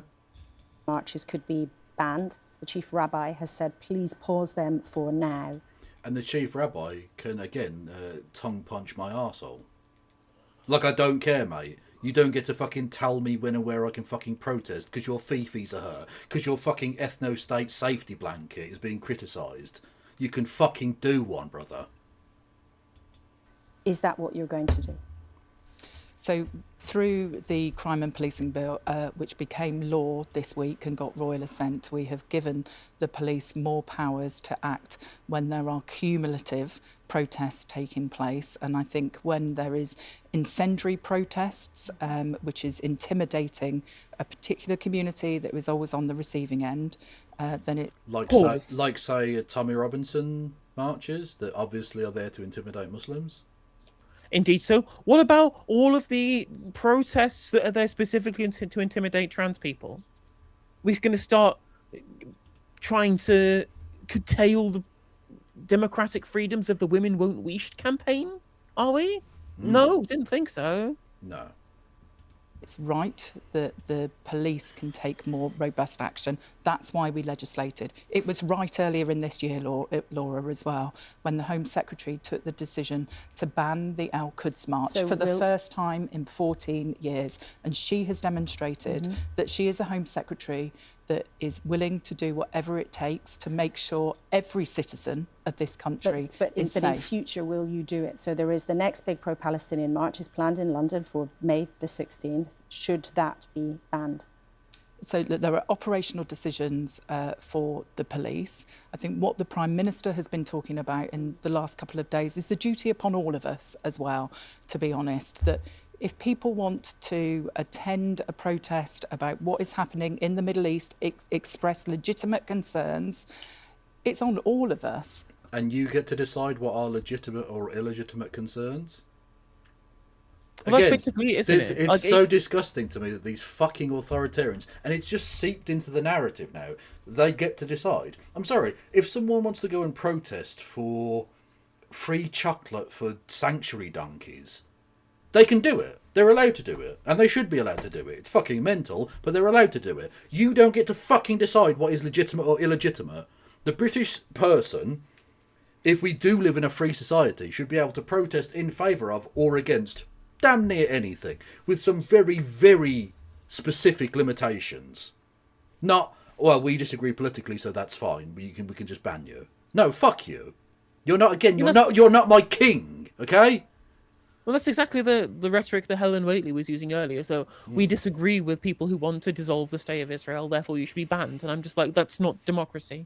Yeah. What you're describing there is autocracy. And like, this is why I can't have truck with people who are like, you should vote Labour Party tactically to keep Reform out, because how are we keeping Reform out by voting Labour? They're doing everything the Reform seemingly want to do, minus maybe opening up the camps, I guess. But like, they're doing some of the most draconian immigration policy. They're trying to take away people's fucking rights to a free a jury trial. They try to impose fucking ID cards. Like, they're just the most authoritarian government we've had in fucking ages.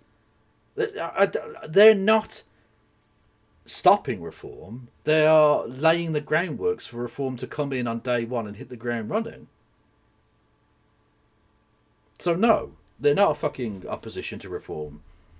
They're literally creating the surveillance state. They're creating all of the necessary state apparatus necessary to engage in a giant authoritarian crackdown, facial recognition, whole ass databases, partnerships with evil companies like Palantir, getting access to all of our data. Right? They have engendered everything necessary for Reform to do what Trump's doing right now. Yeah. If we're hearing comments at those protests, like globalise the Intifada, that actually it's right that we all challenge these things. Well, you can challenge them. I have no problem with you challenging them, either as a public official or as a private citizen. By all means, say that you think that that's wrong and people shouldn't say it. You can't ban them for doing it, though. Because that's not fucking right. Like, you're not our fucking monarch. And I don't agree, and indeed accede to any monarch, ever. But even if you were, I would not. You don't fucking rule over me. You're supposed to be my servant. people way, that march the planned in a only couple way of weeks we might are be banned. Look, the only way we are going to tackle this vile ideology that exists in our society is if we take action in every walk of life. That's why only this week, just hours before that abhorrent attack, we launched a call for evidence about what more we could do in colleges, university campuses, schools. And we've discussed that with the we've taken Education action in the Secretary, NHS as well. But I'm just trying to understand. So yeah, against people wearing lapel pins, yeah, we know. The scourge of someone wearing a fucking watermelon badge. Like, it's so nakedly obvious what's happening here, which was that groups who have a material interest in Project Estering all of the left-wing majority institutions in this country, namely the public sector and the education sector, and throwing huge accusations that the sectors themselves are institutionally anti-Semitic, and to justify an authoritarian crackdown on these people's right to self-expression. Again, whilst anti-Semitism, if it's there, should be stamped out, no one's disagreeing with this. But the idea that somehow there's a specific problem with universities and hospitals, i.e. place where lots of left-wingers hang out, is a deliberate tactic of the Project Esther Brigade. And of course, just like everything else that the right wing do, the Labour Party are fucking eating it up and laying the groundwork and actively supporting these calls, because either they are morons who've been duped, which I wouldn't put it past them. They're Labour Party politicians. Of course they're morons, right? But on the other hand, it's also incredibly likely they just agree. They're just right-wing and they just agree. Yeah. And again, to reiterate my point earlier, and again, I'll add the caveat, I'm not supporting any person who engages in any of these acts, but what I will say is, as a warning to the British state, because these things will inevitably take over, if you don't allow people a peaceful valve through which to dissipate anger and disappointment and seeking of redress for grievances, it will turn violent. That's inevitable. If you keep bottling up any expression of solidarity with the Palestinian people, what you do is make the thing that happened to Albert Systems child's play. Because people will find a way to resist one way or the other. And again, this is not an endorsement of any direct action. I'm suggesting you are the person leading directly to the direct action by not allowing indirect action to take place. Because, you know, again, the Project Esther people basically fucking paid you to shut down college campus protests. Do you think young people are just going to shut up? Do you think young people are ever going to shut the fuck up? They're energetic, passionate, loose cannons in many cases. If you don't allow them a peaceful avenue, they will seek a different avenue. Understand what might happen from now, because we've talked to the Education Secretary about that before, and we've reported on action in the NHS. It's already been taken. So it's possible, but there's not a decision yet about banning the next march on May the 16th, is what you're saying. But you mentioned there the phrase, globalise the Intifada. Now, if people aren't familiar with that, that originally referred to an uprising against Israeli actions in the 1980s. But it is now used as a chant at many marches, and it's widely considered. And it's liberal wank, as always. Like, coming from an Irish Republican background, people love to misinterpret modern uses of phrases. So, for instance, there's a song from the Wolf Tones which uses the repetition, and again, I'm just quoting the song. I'm not suggesting that I support this view.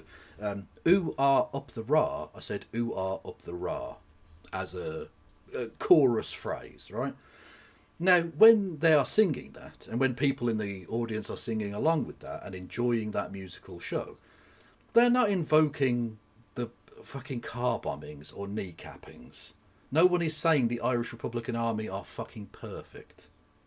No one is doing that. Well, when it comes to the IRA, as in the Inflation Reduction Act, pretty damn good. Just saying, massive fan. But nobody's necessarily saying that. Okay, it's more an affirmation and indeed a rejection of your fucking woke scolding bullshit of saying the IRA are off limits or republicanism has to be done in an acceptable way to the people oppressing them. No. That's not the way it's ever going to fucking work. So when people say globalise the Intifada, do you think the fucking 70-year-old fucking nun who gets arrested, who fucking says shit like that, do you think she's literally saying, I want to go and murder Israelis? No! Obviously not. And your purposeful, bad faith misinterpretation of that is fucking despicable. Well, that's the thing, right? It's that, again, whilst I can understand loads of people's aversion to the phrase, given what happened during the Second Intifada, lots of terrorism, lots of bus bombings, lots of civilians were, killed in the Second Intifada. Yeah. The origination of the phrase, the word is just an Arabic word, right? It just means to shake off, And as Laura Koonsberg alluded to there, it refers very specifically to the First Intifada, which was not a violent uprising. There were some aspects of violence, but in the vast, vast, vast majority of cases, as was called for by the PLO, it was non-violent resistance. It was strikes, it was protests, it was civil disobedience, it was boycotts. There was all manner of different ways of being able to show resistance to Israeli occupation. And the Palestinians won lots of solidarity internationally because in the wake of their peaceful protests and their non-violent resistance, the IDF fucking butchered them. Yeah. The IDF just went in and fucking massacred Palestinians over and over and over again.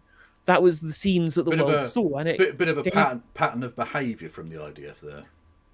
Well, it engendered a lot of sympathy for the Palestinians that wasn't there. And it's because of the First Intifada, what's known as the Stone Intifada, by the people of Palestine, because it involved lots of people throwing stones at tanks as an act of non-violent resistance, right?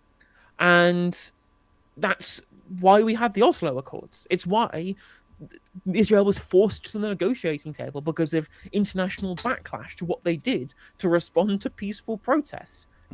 That was something that was very successful. I mean, it mirrors the kind of non-violent actions that were taken by the ANC and people like that, and by resistance to apartheid in South Africa. And so the idea that somehow the people who are talking about Intifada on the streets of London are referring to the Second Intifada that was not as well known or as important as the first, again, it's deliberately undermining the struggle for Palestinian emancipation of Israeli colonization and oppression, right? Yeah. And whilst I understand people can be upset by it, and maybe that you should be mindful and you don't use the phrase without being clear about what you mean, but the idea that somehow the phrase in as of itself means we are going to enact specifically the actions that were taken by, I don't know, the Abu Ali Mustafa Brigade during the Second Intifada is nonsense. It's total nonsense. So Intifada means shaking off, apparently. Yes, it does, yeah. Which means Labour intifadaed the fleas. They did indeed. Considered by Jews and others, including the Prime Minister, to be a racist phrase. He said very plainly this week.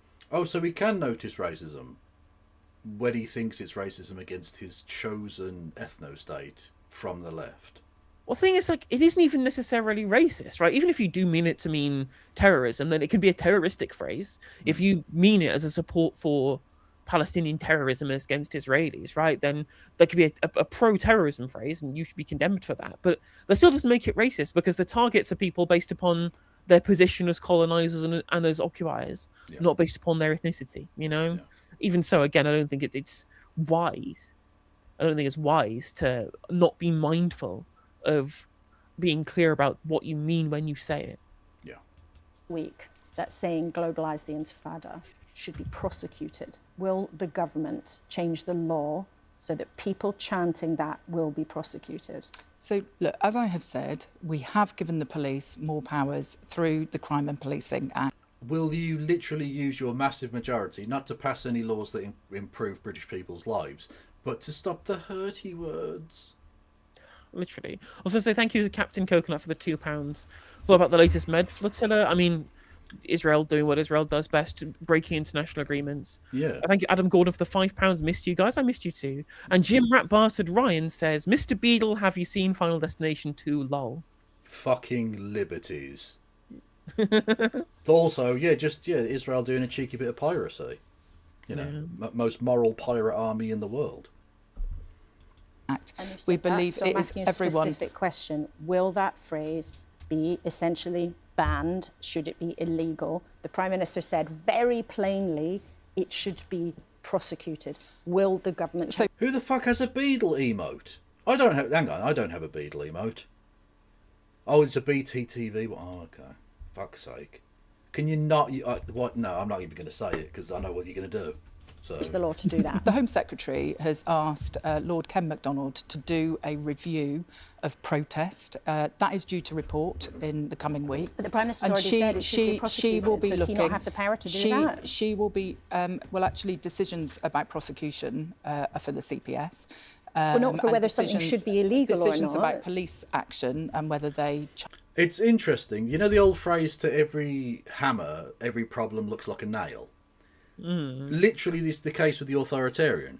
To every problem, just give the police more powers. That will definitely solve the situation. And notice how those powers never get rolled back. The police don't lose any powers, do they? It's always just giving them more and more powers. And things get worse. And they don't, because they don't... Again, the liberal mind can't comprehend that the police don't give a fuck about protecting and serving, actually. I mean, literally, all Labour politicians do, all politicians know, all Labour politicians know in 2026 is do a crackdown, cut welfare, eat McDonald, eat hot chip and lie. That's it. Literally. Charge they phone. Literally. Charge, are not matters for politicians in this country. For charge they phone is difficult when it's at the bottom of the Thames. True. No, it was stolen. It was definitely stolen. And the dog definitely did eat my homework every week. And we didn't even have a dog. That is why, Laura, I refer to the review that is happening by Lord Ken MacDonald. And it's important that we do that. And it's important that if one particular group is being intimidated and repeatedly targeted, then we look at what more... Yeah, but they aren't. That they're not. I mean, they're being targeted in general, right? We're seeing targeting of Jewish people continually increase, but it's not by the Palestinian protests. Well, no, that's what I mean. She's being asked in the context of, will you ban these protests? Will you ban specific chants and such, Like that is specifically... are these protests specifically targeting this group of people? No, they're not. Being anti-genocide, for me, is a universal principle. It doesn't just apply to the Israeli state. Whereas, ironically, the other side do genuinely believe that it's not universal and that it doesn't apply to the Israeli state. Action can be taken. But Secretary of State, it's also important that when a group feels that they are being targeted on the streets of this country, they then hear the Prime Minister say that should be prosecuted, it should be illegal. Then a couple of days later, the government says, oh, well, we have to look at it, we have to review it. I don't want to minimise how careful you have to be about these things, but the Prime Minister has said that is a racist... Hang on a minute. The line of the questioning here is, oh, you said you were going to ban it and you're not doing it anymore. How awful of you. And the question here is, we're banning words now. We're banning Arabic words that you don't like. And why is this not the line of questioning? Well, that would be the better line of questioning. But even within the ridiculous framework they've set up, she's still asking sort of the wrong question. Because the point being, like, if you say it's racist, why haven't you banned it? Why have you allowed racism to happen? But, because free speech, racism is legal. Yeah, well, it's good, but it's legal. Yeah. And it should be a matter for prosecution. And then actually a couple of days later, you're saying to the Jewish community and everybody watching this morning, well, actually, we have to look at it and it's a bit complicated. Isn't that exactly why people in the Jewish community... Yeah, it is a bit complicated. But the fuck do you want... I am reticent to ever defend this government, but taking time to consider legislative changes is sort of a good thing, actually. And also, Parliament isn't currently sitting as well. It's been fucking not purged. It's in purdah, isn't it? It's in purdah. Prorogued is the word I was looking for. Yes. Yeah, literally. And I'm just like, all of the worst political decisions have been made as snap decisions that have over-egged the pudding in response to national crises. Every single time. Like, look at the Patriot Act. Yeah, exactly. And again, they don't get rolled back. Those organisations that were set up to target, to combat Al Qaeda, they haven't gone away. Al Qaeda have, mostly. Are frustrated with the government because they say you always say the right things, but then the action doesn't necessarily follow. The Prime Minister has... Can I just ask, what right things do they say? I don't remember the right things. I can remember the far right things, but that's a different matter. Made his views clear, and the actions of this government there was a reason why the Prime Minister chaired a Cobra after that appalling attack on Wednesday. There's a reason why we have increased resources, 58 million going into policing. Because you're cocks. It wasn't necessary. It wasn't a national. It wasn't a national emergency. No, I'm sorry. It wasn't a national emergency. I mean, I think you're right. I think calling a Cobra meeting probably was overrating the pudding somewhat. But announcing going to provide additional support for communities under attack, I think is a good thing. The question is, that's fine. Why it's the problem is that no other communities are getting the same level of support when we're seeing similar amounts of when Muslims or trans people or gay people or whatever get attacked, there isn't a Cobra meeting because there isn't an ethno-state who have bought and paid for this government that are defining exactly how the response to this should be. Imagine if we did have a transgender state, though. Yeah, you know what? I'd salute that flag. Just saying. To the Community Safety Trust. But we want to build a country where Jewish children don't have to go to school with buildings that have barbed wire around them. We want the Jewish community to be able to worship in synagogues where security guards don't have to stand at the entrance to those places of worship. And that is why we are taking action in all walks of life to root anti-Semitism out of our public services, in our schools, in our colleges, on our university campuses. It's why we also need to tackle the breeding ground online of anti-Semitic material and the online... So you're going to ban Twitter then? Or not? No. I mean... That's where the Nazis and the pedos are. You know? I know there's a lot of anti-Semitism on TikTok. I don't know how much. I mean, again, I know you don't really go on TikTok, but there's a lot of anti-Semitism on TikTok. There's so much. It's fucked up. It's really fucked up. Well, you can't call it Transnistria because that already exists. Okay? Blahostan? Yes. That works. The transgender state. Anxiety. Safety Act starts to do that with illegal anti-Semitic content, but there is more that we can do, and the Prime Minister is clear that we will take the steps that are necessary. Freedom of speech, though, is also a fundamental right in this country. Of course, it has its limits. It isn't. No. But there are, of course, concerns that if you... It literally isn't, and it should be, right? Like, one thing I think America gets mostly right is that free speech should be enshrined in law. We shouldn't need some weird, like, fucking speaker's corner bullshit, you know? Or, like, a kind of mishmash patchwork of shit. Like, because America don't even realise this. We don't technically have a constitution in Britain. We have what's called an unwritten constitution. And by unwritten, it doesn't exist. It's a patchwork of laws. That's it. Which technically every constitution is to a degree, but it's not written down or codified in the way that the Bill of Rights was or whatever. And so there's no concept of the sovereignty of the individual in British law like there is in America. Like, sovereign citizens are mental as fuck, but at least it makes sense to pretend that that's real in the American context of, like, keeping the government's boot off your neck type, you know, liberty, fucking give me liberty or give me death. In Britain, no, you have a monarch, you are a subject. That is the law.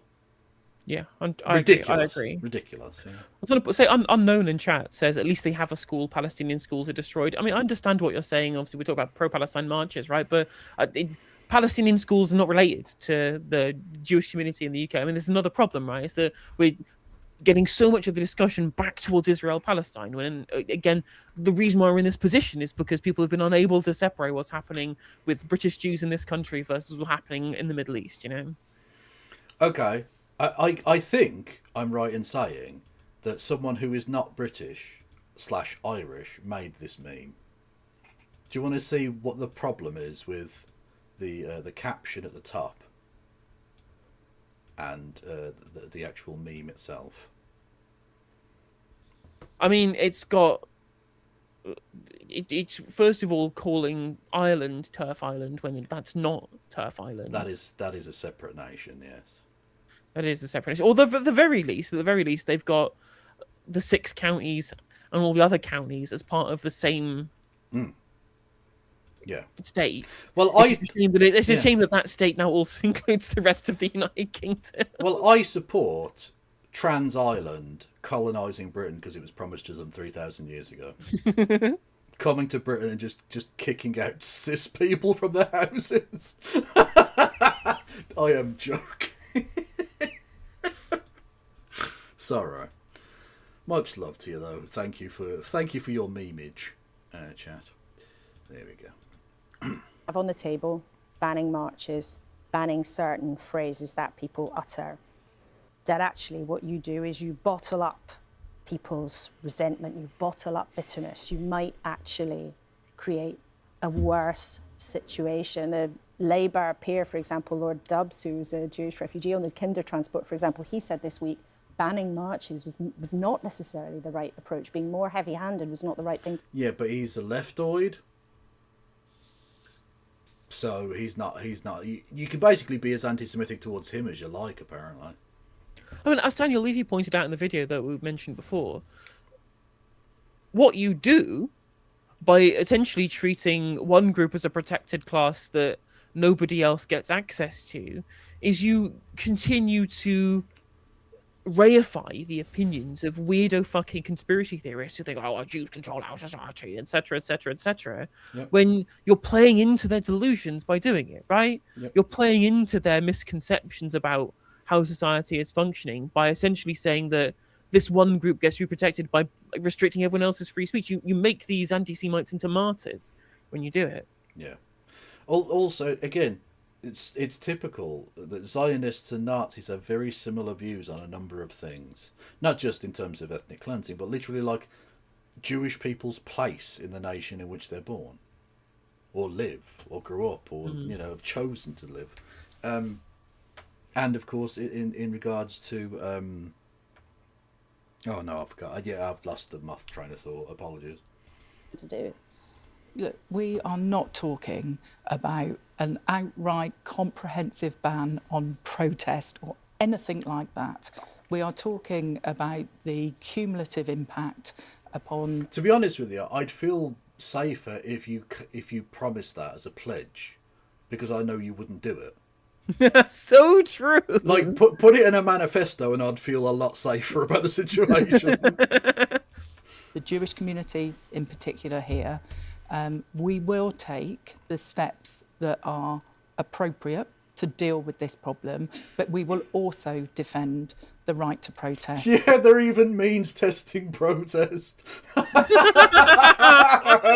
So true. That's true. I can add that. I can add that to the eat hot chip meme. All they know is do crack down. All they know is right. Welfare, do crackdowns, means test, charge they phone, eat hot chip and lie. True. It's a fundamental freedom. The Prime Minister has spent much of his life defending that right to protest, but we have to get the balance right when we see people who are scared on the streets of our capital. So your defence is he used to be in favour of protests, so everything's cool. You're not filling me with a great deal of hope. City, and who feel they can't live their life in the way that they want to live it. There is also a march planned for May the 16th alongside the pro-Palestinian march planned by Tommy Robinson, or Stephen Latsy Leland, to give him his original name, the far-right activist. We are having that pronunciation again. What? Tommy Robinson, or Stephen Latsy Leland, to give him his original Latsy Leland? Latsy Leland? La la la la la la la la la bamba. name, the far-right activist who's been convicted on various things, who's planning a Unite the Kingdom march that same day. Do you have concerns about that too? If you might consider banning the pro-Palestinian march, might you consider banning that if the evidence was there?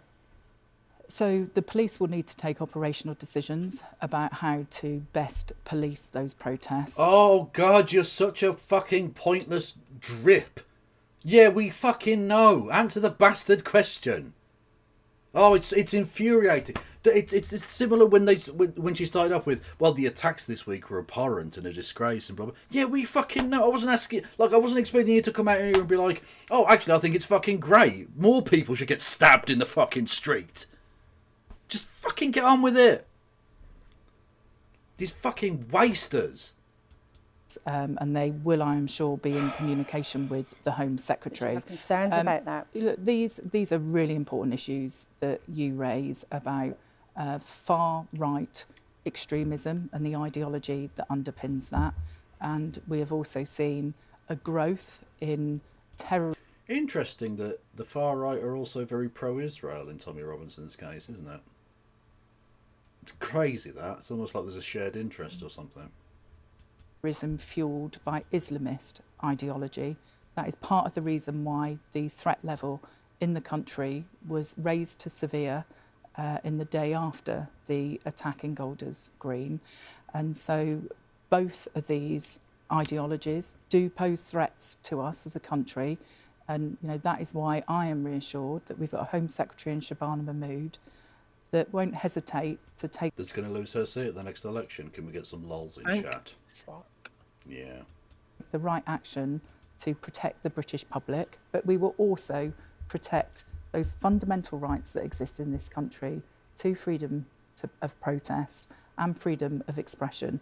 Because, equally, if you tamper with those, you don't... Okay, if I do have freedom of expression, how come I can't say something like, I support Palestine action? Because if I said that, that would be terrorism. But I can't say that, can I? So I won't. Riddle me that one, Heidi. So Becca's... Becca in chat, did they mention the 4 people who were shot with a gun in London? Apparently it was just a random attack, though, there wasn't targeted, according to the police. Yeah. How can we spin this to blame the Muslim mayor? I think that's... I mean, it's funny how the right continues to try and talk about how London is this den of crime, and violent crime is continuing to decrease every year for the last decade. Yeah. All I'll say is one of the most famous incidences in London's history was Jack the Ripper. And that was 150 years ago or something. Just chill. London's been a violent place for a very long time. It's actually safer now than it's been at virtually any point in its history. Up to and including, the ancient fucking history. So just chill. The Dutch are not going to sail down the Thames anytime soon. Relax. Want to build either. Politics is very febrile at the moment. Let's think about something else. People might quite understandably at the moment think I'd like to be on a beach. I might like to be far away. I like to plan a nice holiday. But with the war in the Middle East continuing, there is, of course, this huge knock-on on oil prices and a lot of pressure on jet fuel. And as Transport Secretary, can you level with people today and say, look, there is a chance that your flights might be cancelled and your holiday might be disrupted? So since the start of this crisis a couple of months ago, I have been in weekly contact with the airlines and airports, and the Energy Secretary has been doing the same with the jet fuel suppliers. And as of today, there is no disruption in terms of the supply of jet fuel, and the airlines can meet the demand for flights that is there. But this is clearly an evolving situation. They've got good visibility over the next 6 to 8 weeks. That's the way that they normally buy their fuel. And if we'd been having this conversation this time last year, I would have said exactly the same to you. But I think it's the responsibility of a sensible government, a pragmatic government, to be thinking about what happens if circumstances do change in the future. And that's why we're launching a consultation today to give more flexibility to airlines to plan their schedules, perhaps hand back some of the slots that they might normally use, which means that they've got more flexibility to do responsible planning. The last thing I want is any passenger turning up at a departure gate to receive a text message saying that their flight is cancelled. And so this is part of sensible contingency planning. But you accept... Sensible. I mean, I hope they've done this. I hope there's contingency plans in place, because in 13 days I'm off to Mallorca. I would very much like to be able to do that. I was going to do a joke and I just thought I'd leave it. Just leave it. This bit's a bit boring. Just get through it. Just move on. Just move on to... Yeah, she said her authoritarian shit. I don't really give a fuck about doing a consultation about flights. Fuck off. Hang on, here we go. Zack attack. Oh my god, that is a face. Oof. Right. Well, one of the problems for Labour is that the Green Party is snapping at its heels across the country, particularly in London, where it hopes to scoop up council seats and maybe a couple of town halls too. Its leader in England, Zach Polanski, has had plenty to be happy about. Not Wales, though. It's not England and Wales. just England. I mean, to be fair, 'cause they've already been fucking annihilated by Plaid Cymru in Wales. Yeah, true. Inshallah. And he's certainly looked happy in the last few months, rising in the polls, piling on new party members. But in the last few days, he's had to apologise after he shared a social media post questioning... No, he didn't have to apologise. He chose to apologise. Disappointing. Yeah. ...the actions of the police officers who apprehended the suspect... Muslimics! Be afraid! ...in the Golders Green attack in North London. Zach Polanski's with us in the studio this morning. Good to have you with us. Thanks for having me. Let's start with that. You said you were sorry for sharing that opinion that questioned the behaviour of the police. But do you or do you not think that the police were heavy-handed in how they apprehended the suspect? I was very concerned by what I saw, and I remain concerned. The reason why I've apologised is because I accept that X or social media is not the appropriate forum to have that concern. I also... Why? But why is it not appropriate? Like, if you're showing the video and saying this is authoritarian, this is just kind of over-the-top violence, that's a perfectly reasonable platform as anything else. I don't get it. And again, you're accepting the framing of this, that there's like, you have to treat everything with kid gloves, when they're not doing this from a position of good faith, where they'll accept your apology. They're still going to call you an anti-Semite, mate. If you learn nothing from Corbyn, don't fucking give in to these people. Don't apologise. Double down and say, no, the police are fucking acting in an authoritarian way. It's symbolic and an actual example of the kind of violence inherent within the police force. The fact that these people are not cool under pressure, they're fucking violent lunatics who lash out. I also think an open letter from the Commissioner also wasn't necessarily the appropriate forum, but I'm glad we've resolved that now. I've asked the Commissioner for a meeting, and I'll be taking those conversations up in private. So you do still think that... Which is how it should have happened in the first place. It didn't need to be a public thing. It looks like the police were... In an election week. Look, that's so obviously deliberate political tampering. ...heavy-handed, even though there was a man with a knife running along a British high street. I think it's important to say that officers are incredibly brave when they... Laura, my question to you is, so if a person is violent, you can do anything you like to them. What about if they'd, I don't know, tortured him? What about if they put electrodes on his bollocks? Would that have been okay? Like, is there any limit to the violence that they can enact upon somebody if they think they might be a danger? Literally, can any of these bootlicking garbage bags, can they tell me, is there any limit to this that you won't allow for the police? What about if they just executed him? Just put a gun to the back of his head and fucking executed him like a hostage situation? What about they cut his fucking head off? Where does it stop? They run towards situations that most of us, including myself, will want to run away from. I also accept, as an elected member of the London Assembly, and in fact as a police and crime committee, that it's important that everyone who works in public service, including people who are being brave, should not be above scrutiny.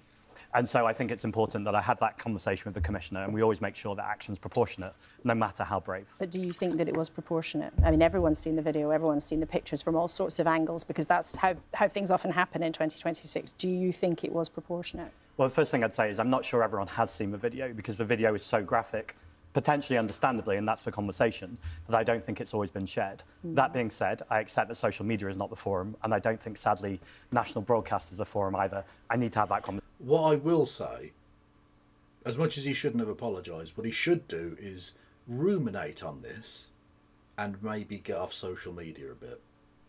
I mean, be a little less gung-ho with the retweets. It's probably a lesson learned, certainly. I think I would definitely agree with that. Like, I'll be honest with you, the fact that he follows me on X is a concern. Because again... Whoa, what's he on what? The Everything app. Apologies. There, exactly, yeah. The fact that he follows me on Twitter is a sign of poor choice from a mainstream political leader.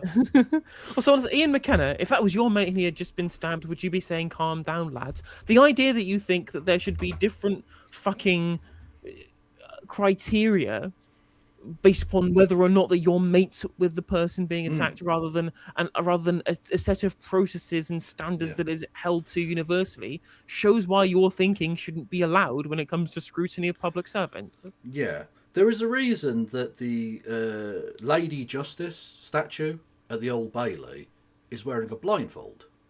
Yep. Justice is supposed without to be fear blind. or favour. Indeed.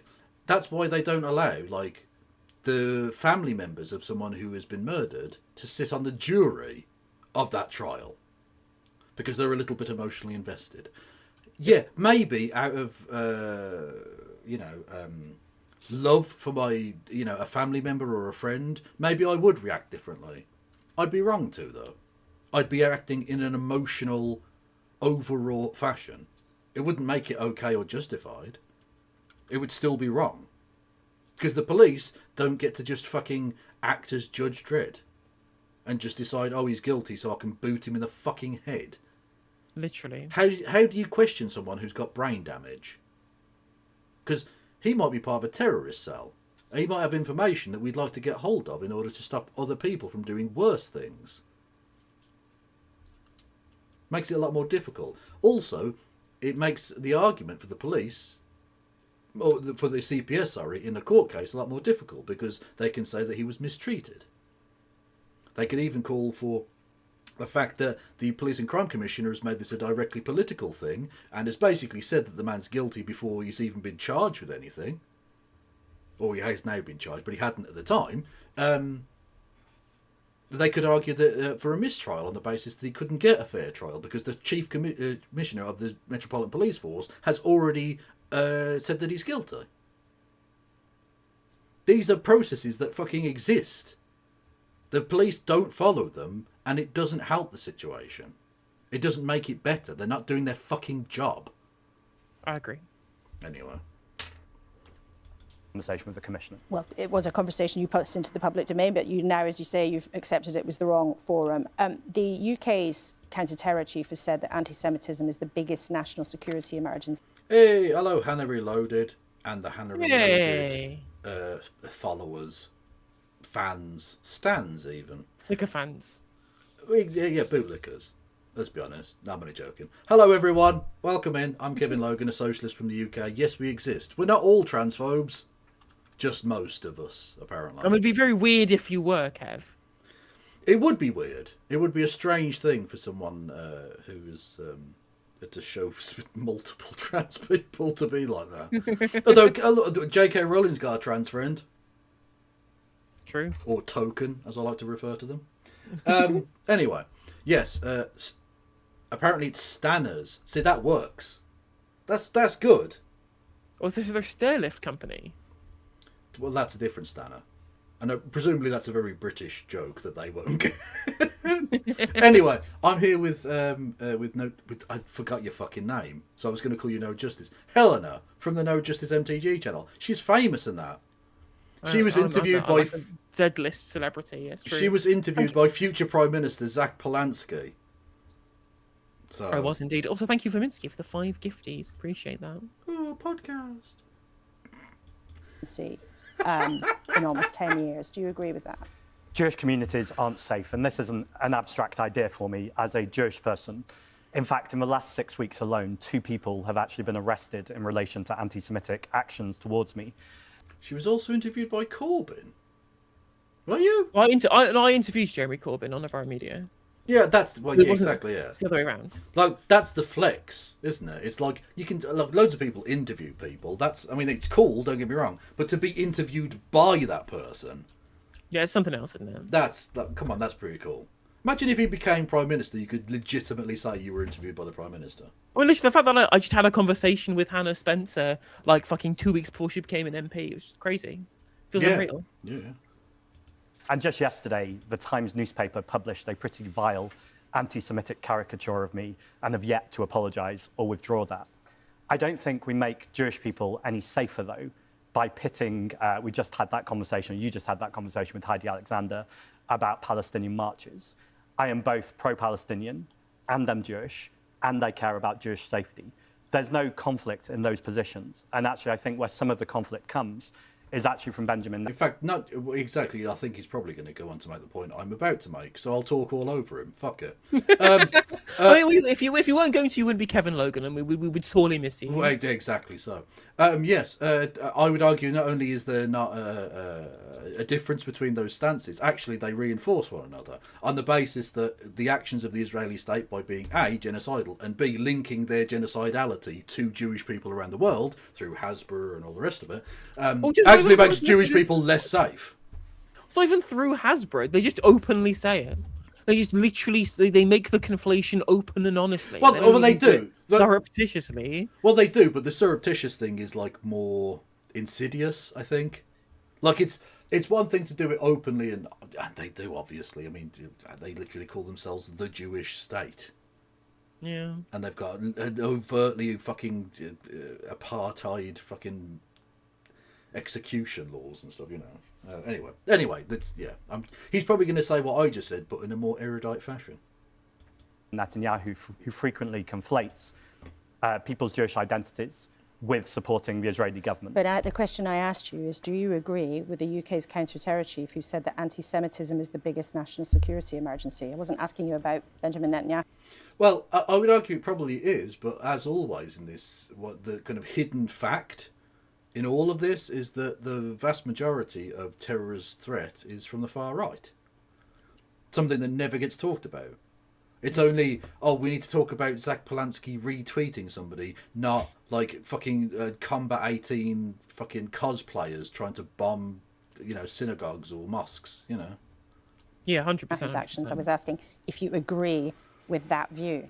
Well, I don't think it's... Well, the fact that we literally, during the Brexit referendum, we had a fucking MP killed by a far-righter. That happened, and we just as a nation just went, fuck it, we'll forget about that. It's madness.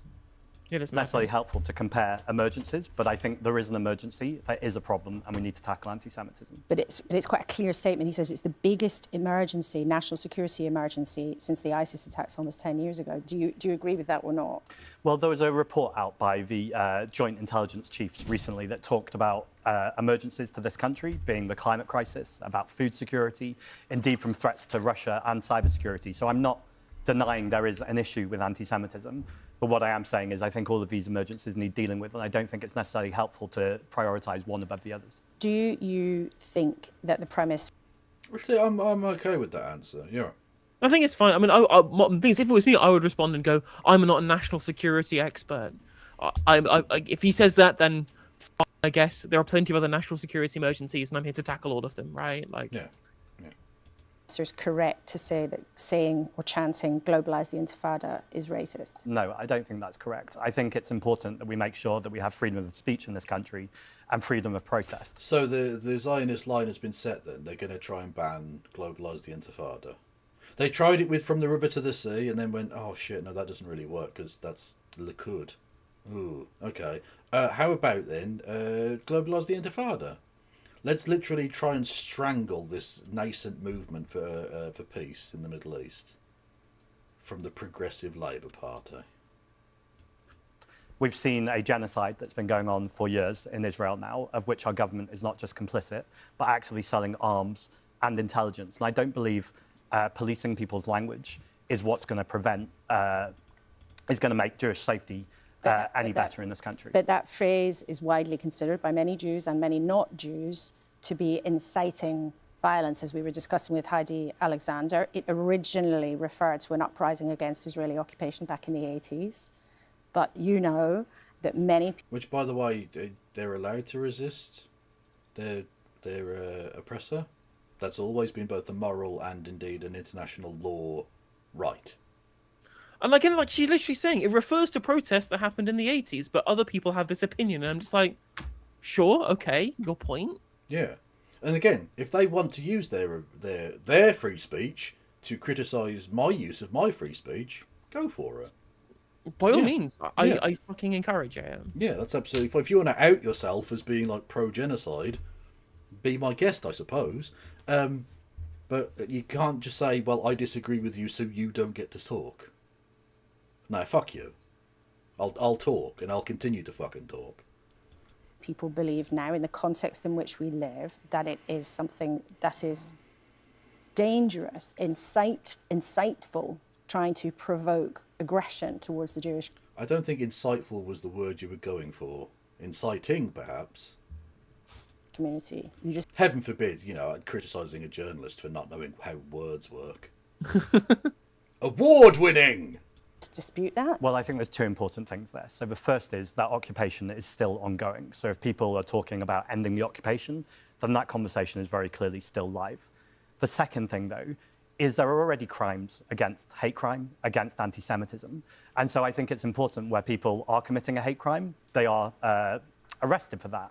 I don't think we need to create new laws. I think what we need to do is make sure that people have the freedom to protest in the appropriate way. It's an important cornerstone of our democracy. And when people are protesting, they make sure that they're not anti-Semitic and that they're very clear that the actions are protesting the actions of the Israeli government. But a politician you admire very much, Zoran Mamdani, the new Democratic mayor of New York, he has said he would discourage the use of that phrase. Would you discourage? Okay, discourage is fine. I don't care. You can discourage me. And I don't care. Like, as I was saying before, probably plenty of people hear the phrase and go, oh, that reminds me of what I saw on TV in 2001 when a bus was bombed in, like, Sterot or something. Yeah. Okay, sure. Like, should that be the best phrase to use? Maybe not. Maybe it is upsetting to people. But is it inherently racist? No. Does it mean kill Jews? No. Neither of these things are true. The use of that phrase, even if you don't think it's racist, you don't think it should be outlawed, which many people watching might think would be draconian, but would you do what Mamdani has done and discourage the use of it? Because you know many people find it offensive.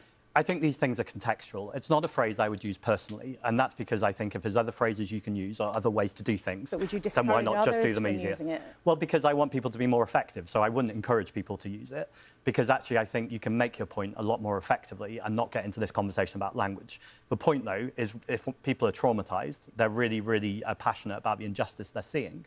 I don't think the conversation that we should be having is about people's use of language. But words I think it should be about the people who are dying. Words do matter. Words matter significantly. Words matter very.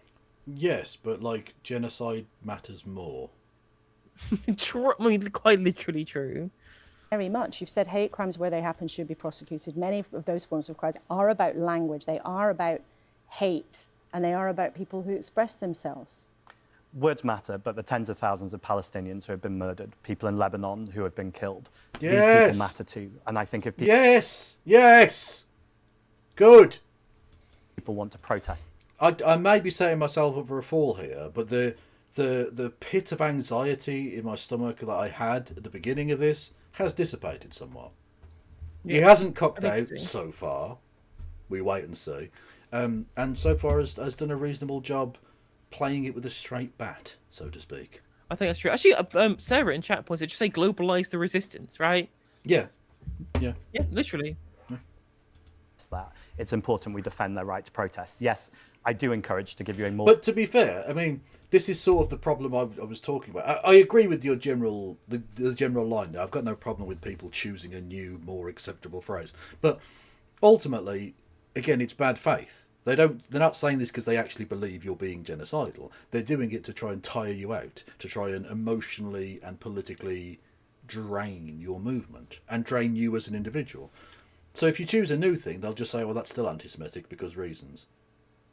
And you'll have to look, if you shift your stance when they pressure you, they'll just continue to do so, and you'll get further and further away from your goal, not closer.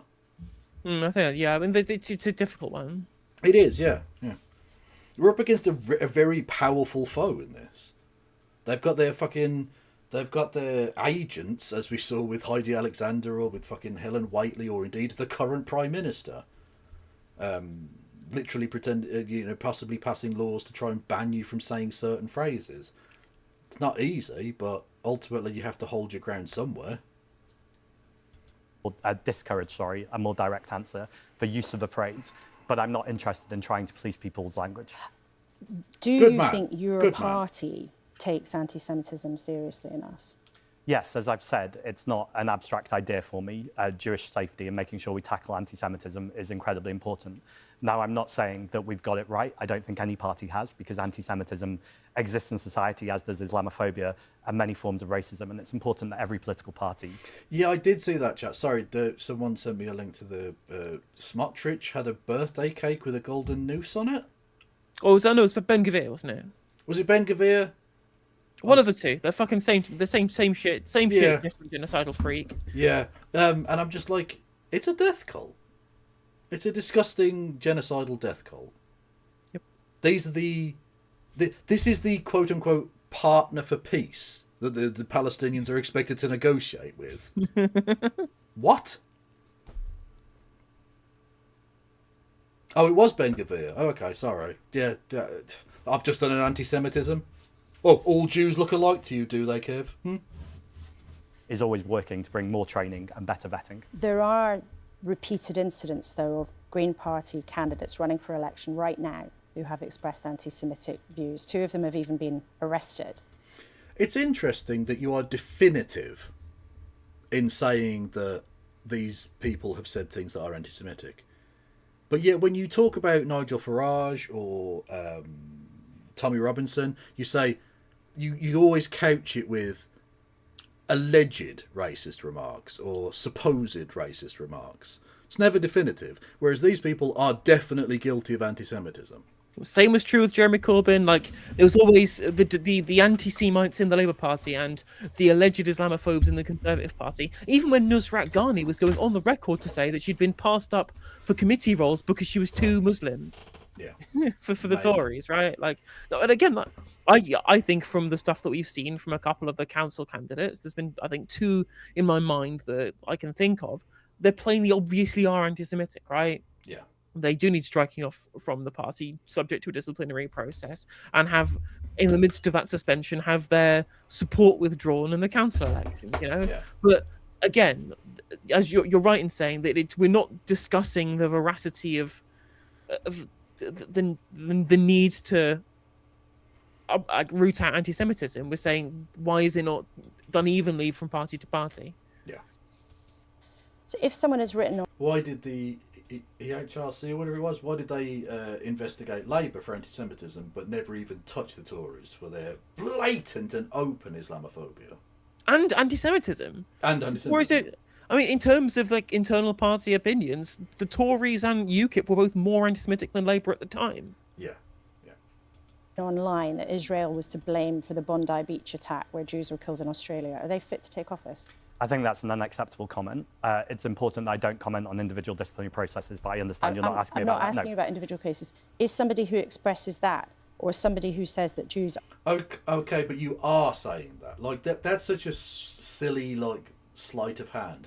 Because you realise that that's one of the accusations that's made against one of these people. So just saying, if you said this, this and this, but I'm not referring directly to the person. Yes, you are.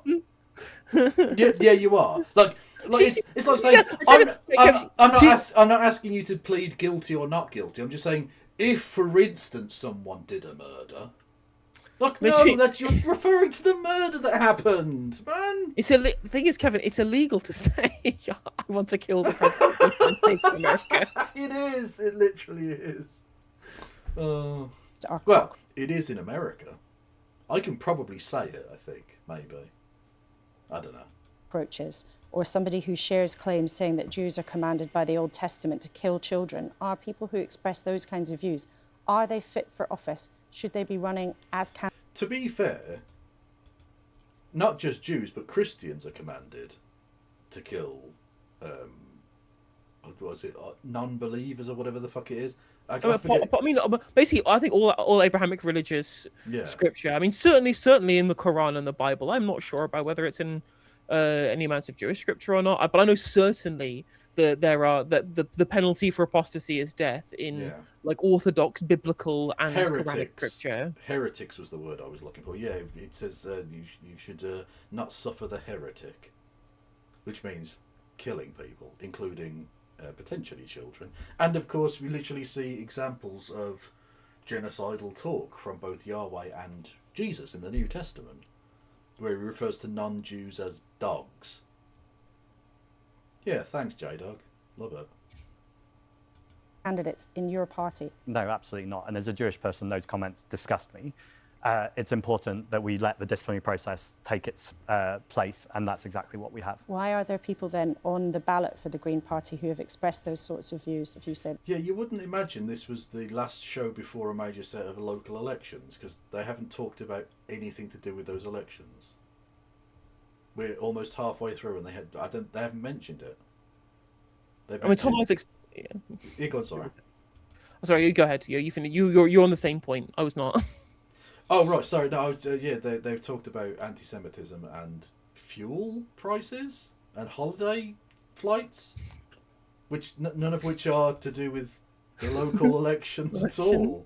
No. Yeah, Tom Isaac's in chat says, turns out that thousands of years old documents aren't morally perfect manuals to live your life by. I mean, I remember when I was like in my edgy atheist teenager phase, which honestly, it's making a comeback. It really is making a comeback.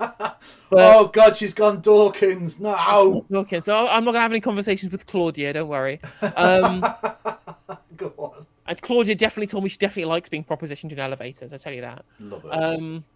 But yes, I remember literally somebody saying to me, like, "Well, but the Bible is the word of God, but through the fallible word of man." I'm just like, well, then you're admitting it's bollocks. Then you're admitting that it's not going to be a manual with which to be able to extract moral lessons from, because you're admitting that it's fallible. Well, I don't know which is worse. Like you say, the Christians and Jews point out that this isn't the divinely inspired word of God, and thus are accepting it's bollocks, or Muslims who claim it is the divine word of God, and therefore is infallible when it says dumb shit. Lots of really bad, dumb shit. Almost as if it was written by people who didn't understand what germs were. Look, and that's fine. I'm not expecting them to. But, like, when you write in the Torah that bats are birds, no, they're not. Just because it flies doesn't make it a fucking bird, alright? Again, they didn't know that, and that's fine. It's not the word of God. It's the word of fucking savages. They shouldn't be running for office. Well, as you know, when people are on the ballot paper from nomination day, it's impossible to withdraw them. But just some of because these electoral concerns law. were flagged before that. You're right. Sometimes parties find No, out they about weren't. things after the event. No, they weren't. But what? Some of these things were flagged. Yeah, I'm not... Which ones? Which ones were flagged? No, that's not true. No. Someone in my Discord wants me to cover Richard Dawkins' psychosis about AI. Oh, that's when I mentioned Claudia. Did you know what I was referencing, Kev? No, what? Oh, Kevin, fucking, oh no, oh my God, Kevin. Oh my God. So, Richard Dawkins just wrote an article in Unheard, was a great place to start any kind of sentence, right? Lovely. Yeah. Cool. I spent 3 days talking to Claude to try and convince me it wasn't conscious. It failed. What, so he thinks it's a real person? It literally. Okay, look, okay. I've said this with, like, Noam Chomsky as well, and it's interesting how they're both friends with the late Jeffrey Epstein. Anyway, the best thing that could have happened for both Chomsky and Dawkins is if they died 20 years ago.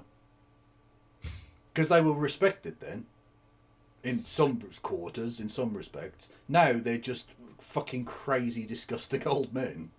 Like, it's just really gross. Look, die young or live long enough to see yourself become fucking yum Nancy weirdo AI obsessive fucking freak. As the old phrase goes. Before the ballot papers were printed, some of these candidates are still running as part of the Green. Well, you say Hitchens smelled the coffee. Like, he needed to die just before Iraq to stay respected. People would have liked him if he died before Iraq. Party with people campaigning for them around the country. I don't know about those individual cases in terms of that being flagged, but let me answer more widely.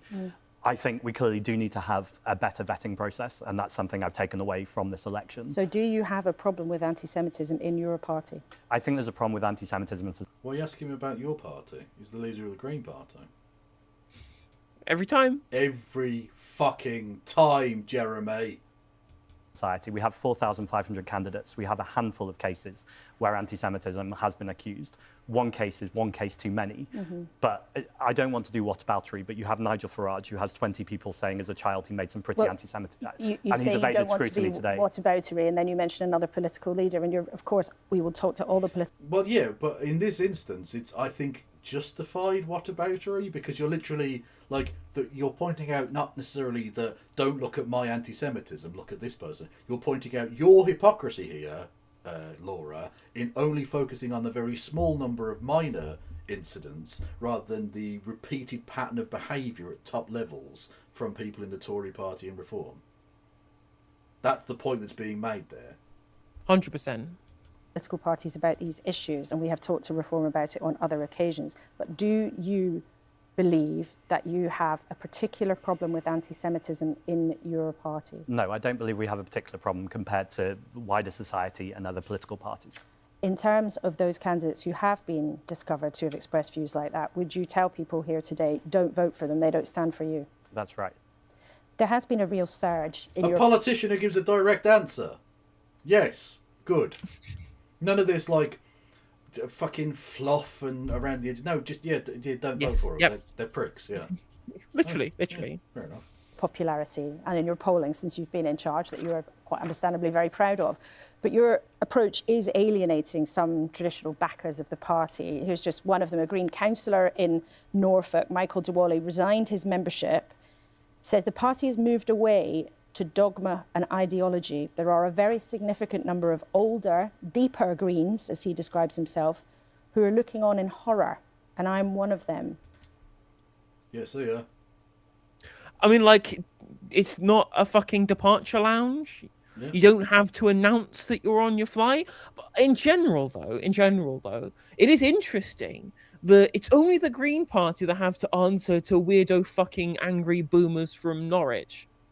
Yeah. About the direction of their party. No one at any point was called up by Laura Kuenssberg to scrutinise Keir Starmer in radically changing the Labour Party with no democratic mandate to do so. In fact, the democratic mandate to do quite the opposite. Yeah. When, of course, everything that Zach Polanski is doing, he has got the mandate from because he said he was going to do it before the leadership election. Not just like one random prick in Norfolk as well. Hundreds of councillors have stepped down. Fucking how many of his own MPs has he kicked out? How many hundreds of thousands of members has he lost? I mean, they've lost so many members, they're quite literally going fucking bust. Yeah. So, and like no scrutiny of any of this in terms of the change of direction of the party from Laura Kuenssberg. Second of all, right? If you're going to bring up groups of people who have misgivings over the direction of the party, right? Picking up people who've literally only left the party because they're weirdo fucking cranks obsessed with trans people, which is who Michael Dewally is, by the way. When he says putting dogma and ideology, what he actually means is trans people, because of course every party is ideological. That's how political parties work. Anyone who says my party is too ideological is a fucking idiot and should have every single thing that they believe totally thrown out as being irrelevant, right? Yeah. But anyway, the idea that some weirdo fucking rabid transphobe who's got mad about the fact that we don't allow bigotry in our party is a voice of all of the people who have misgivings about the populist kind of rhetoric coming from Polanski. It's nonsense. It's fucking nonsense. Yeah. Honestly, like, political literacy needs to be a far bigger focus in education. Teaching people that, like, the things you believe amount to an ideology. You're not free of ideology because you believe the same thing as the liberal, wing of the establishment. So true. You being a transphobe, that means you have an anti-trans ideology. Yep.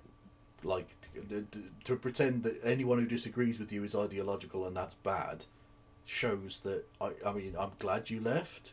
Don't let the door hit you on the arse, mate. So true. Rhetoric in chat pointing out, aren't deep Greens the ones who believe there needs to be fewer humans because we live out of balance with Earth or something? That, like, originally, in, like, when the Green Party was originally founded, it was very kind of Malthusian in its outlook, but that's not really been the case for the last 30 years or so. Oh, there's a guy, someone sent me this video. There's this guy, very posh farmer from, like, Suffolk or something, who does these videos about how the Green Party are all Malthusian and they want to do fucking reductions in population and stuff, as if like it's the same party as it was in 1972. Literally. Under the old original Ecology Party, which did have some fucking cranks in it. Let's be, real about that. But it's so silly. Like, it's like claiming that the Labour Party want to get rid of booze because fucking Keir Hardie said it. Like, no. Yeah, like no. he was like he's the temperance movement's back, guys. And apparently that's just Hannah Spencer thinking maybe don't get fucking wasted in the bars before you go and vote in the lobbies. Also, interesting point from Hanyu Candler in chat. They ask him about anti-Semitism and the Greens, then question a transphobe leaving. Well, this has been the case from the start in terms of the approach to the disciplinary process in the Greens. When someone does an anti-Semitism, it's like, why aren't you expelling them immediately? Why didn't you get them ejected from the party right now? But when it was a transphobe being kicked out of the party, it was, how dare you not give them, first of all, a disciplinary process? Second of all, why are you kicking them out at all? Right? The Green Party literally got sued for not having a proper process that was gone through when it came to the expelling of transphobes. They're now expecting the Green Party that just lost all that money to circumvent that process again to get rid of anti-Semites, and yet shouted at that process being used against transphobes. Again, it shows you who they don't believe are minorities that are worth protecting. Indeed so. Also, just the general reaction, if a transphobe left the party, yeah, good. That's positive. Yeah. What would your message to someone like him be? A long-standing Green Get wrecked. That would be my message to him. Campaigner who looks at where you've taken the party and thought, I don't like it one bit. I'm not happy. I think he's completely wrong. When I ran to be leader of the Green Party, we had 50,000 members. We now have 227,000 members. Flex King! King! Quadrupled in the polls. And actually, I meet people all the time who have been in the party for 20, 30 years, who describe themselves as deep environmentalists, who are incredibly happy that the Green Party is being seen and being heard. Yes, on issues. I'm quite a shallow environmentalist, to be honest with you. Issues of social justice, on the fact that we have a toxic combination right now of high bills and low wages, and we need to deal with social justice, but also about environmental justice. We know that inequality is at the heart of the climate crisis. It's corporations that destroy our environment, destroy our democracy, and destroy our communities. But you can't separate these things. Good riddance, though, to activists in the Green Party, and even some of your colleagues in the party I've spoken to privately have said, look, we're delighted we're doing well in the polls, but there are jangling nerves about. Oh yeah, absolutely. These people I've definitely spoken to in private who hate the popularity of the Green Party. It's always the ones who are really good friends with the UK journalist, isn't it? It's always the lobby journalists who happen to know all these people who really hate how left-wing the Greens are. It's weird how those seem to be the people who know each other, isn't it? Weird, isn't it? The direction in which you have taken the party to a much brasher, maybe more effective in the polls, but a more left-wing, a more overtly... Okay, but maybe those two things are linked, Laura, because look, I know you think that left-wing ideas are bad, but millions of people in Britain don't think that. So, like, maybe them becoming more left-wing has led to them being more popular. Have you considered that? And actually, they haven't gotten more left-wing, it's just the messaging is more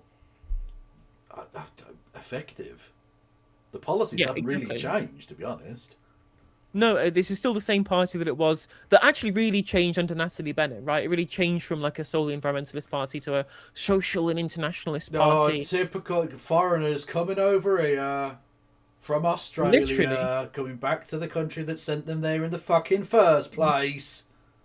Yeah, like it's Natalie Bennett who made it a more kind of social justice and internationalist focused party, and the policies that we have that have been voted on by members reflect the current membership's beliefs and reflect the leadership's beliefs too, because it's those same people who choose the policies and choose the leaders. Yeah. The idea that somehow this is a radical change from the party that I voted for in 2015, remember? Like, I'm coming back to the Green Party. I'm not like a new recruit, right? I'm coming back, having been spurned by the removal of Jeremy Corbyn from the Labour Party. I mean, literally, Caroline Lucas was pointing out when she was interviewed on The Rest is Politics that she was really happy to see that Jeremy Corbyn's Labour Party were taking on ideas that the Green Party were already talking about. Yep. And yet, for some reason, I'm led to believe that Caroline Lucas is the one that the Green Party should be like, and Zach Plansky's ruined it, when she was already the one who supported the things that the Corbynistas, as they would call them, became supporting from 2015 to 2019, who are now voting Green. Also, the idea that she's this nicey politician that everyone should be just like, she got arrested several times at like chaining herself to the gates at anti-fracking events.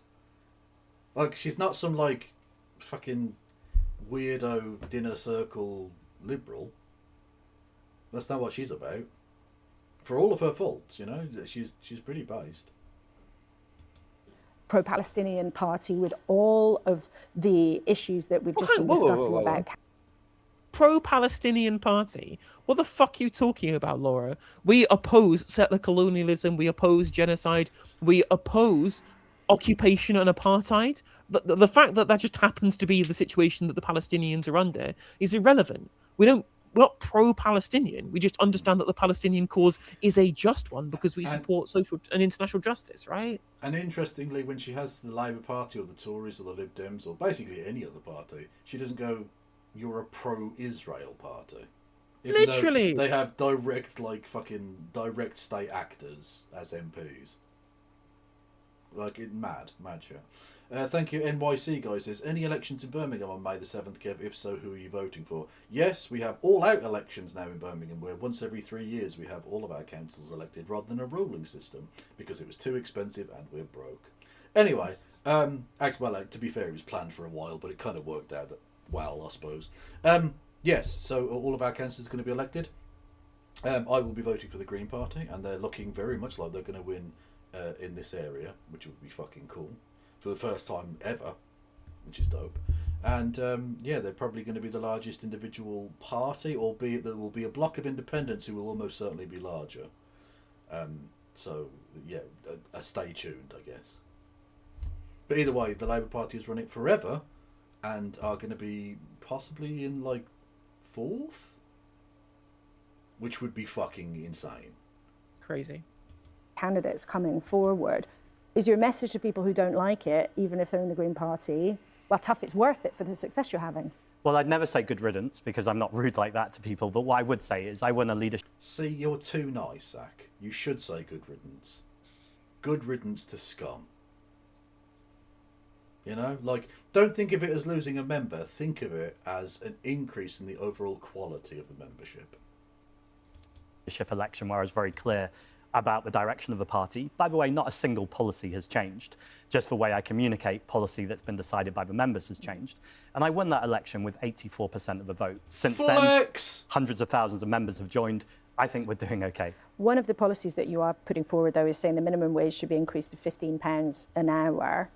How is a small business... Which I think you'll find is very anti-Semitic. Terrible, terrible bigotry. I've already had to lay people off. He's already struggling with the higher minimum. Did you know that some people think paying the living wage of £15 an hour is a call to kill all Jewish people? Go, just get back 5 seconds so I can catch this out. I missed the question, sorry. That's what I'm here to do, to distract from the serious analysis. Okay. One of the policies that you are putting forward, though, is saying the minimum wage should be increased to £15 an hour. How is a small business who might have already had to lay people off, who's already struggling with a higher minimum wage and national insurance payments, or even a cash-strapped council, how are they going to afford that? Well, when I announced the policy, I said this... When it comes to the small businesses, a minimum wage of £15 an hour means more people with high propensity for consumption are going to be spending their money on their products. Yes. They're going to be able to sell more things. They're going to be able to have more money coming in to be able to pay their staff. Do I agree with necessarily the national insurance rise for businesses? I mean, there are arguments for and against, and some strong arguments against, which I can understand. But the idea that it's solely the wage bill that's the problem here. And when it comes to like the macro factors, if you look at the data, it shows that you can have the minimum wage almost as high as 80% of the median wage and not really see disemployment effects. So when it comes to actual real world studies of what happens when you increase the minimum wage, I don't buy this argument at all. It seems to me a lot of this is a lot of belly aching from a lot of... I'm trying to find a nice way of calling them bourgeois dogs, but I can't. I'll call them bourgeois dogs who are upset about the fact they're going to have less nice wine because more of the money that they would be extracting from the surplus value of their employees is going to their employees. Indeed, yeah. If your company relies on you paying fucking slave labour prices to your workers, you shouldn't be a business owner. You can't run a business properly. Well, exactly. The people at the bottom of the income scale don't exist to subsidise your desire to be a business owner. Yeah, exactly. has to be a holistic policy. So we have to look and make sure we're providing support for small businesses. By the way, on the last point, small businesses are critical to tackling the climate crisis. If you shop locally and make sure that the transport is local, that's a really... Oh, I wish... Can you stop mentioning the environment so that we can keep saying you don't mention the environment enough? If you keep linking it back to the environment, that attack line disappears, Zach. So can you stop mentioning the environment, please? Really good way of reducing emissions. How's In terms of supporting them, who maybe I was getting supports a there. few people, how on earth are they going to suddenly afford to put their wages up? $12.71 at the moment for anyone over 21. You're going to say to them, you'd have to now pay everybody £15, and including young people who right now could be paid less. How are they meant to afford that? Well, I really think it's important. Whoa, hang on a minute. Are you trying to claim, Laura, that young people suddenly get cheaper food as well? Do the young people who exist in this country just have lower bills? Do they get to live for free? I guess maybe live with their parents, right? But the idea that somehow someone who's left school at 18, or maybe their parents have died, suddenly just has bills that they get cheaper for some reason because of their age that would warrant them getting lower wages. Yeah, and also a lot of those people live with their parents because they can't afford not to, because they don't get fucking paid enough. Yeah. We support young people as well as everyone because they're struggling really right now. But where's the money going to come from? More and more businesses that I speak to say that they've got issues with things like business rates. And I think where small businesses are providing service to the community, good social good, it's important we reduce business rates. Also national insurance. So many businesses say to me, the national insurance hike on employees has been devastating.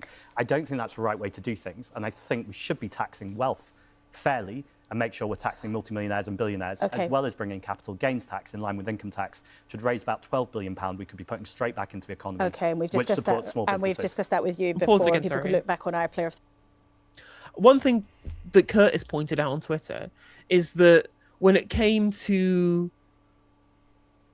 where the money goes, right, in terms of what small businesses have to pay. Of course, Zach mentioned business rates. I think we can have a reform of business rates, although that's already happened under Labour. So the big warehouses and online retailers pay a higher rate of business rates than small shops do, which I think is a welcome change to how the business rate system works.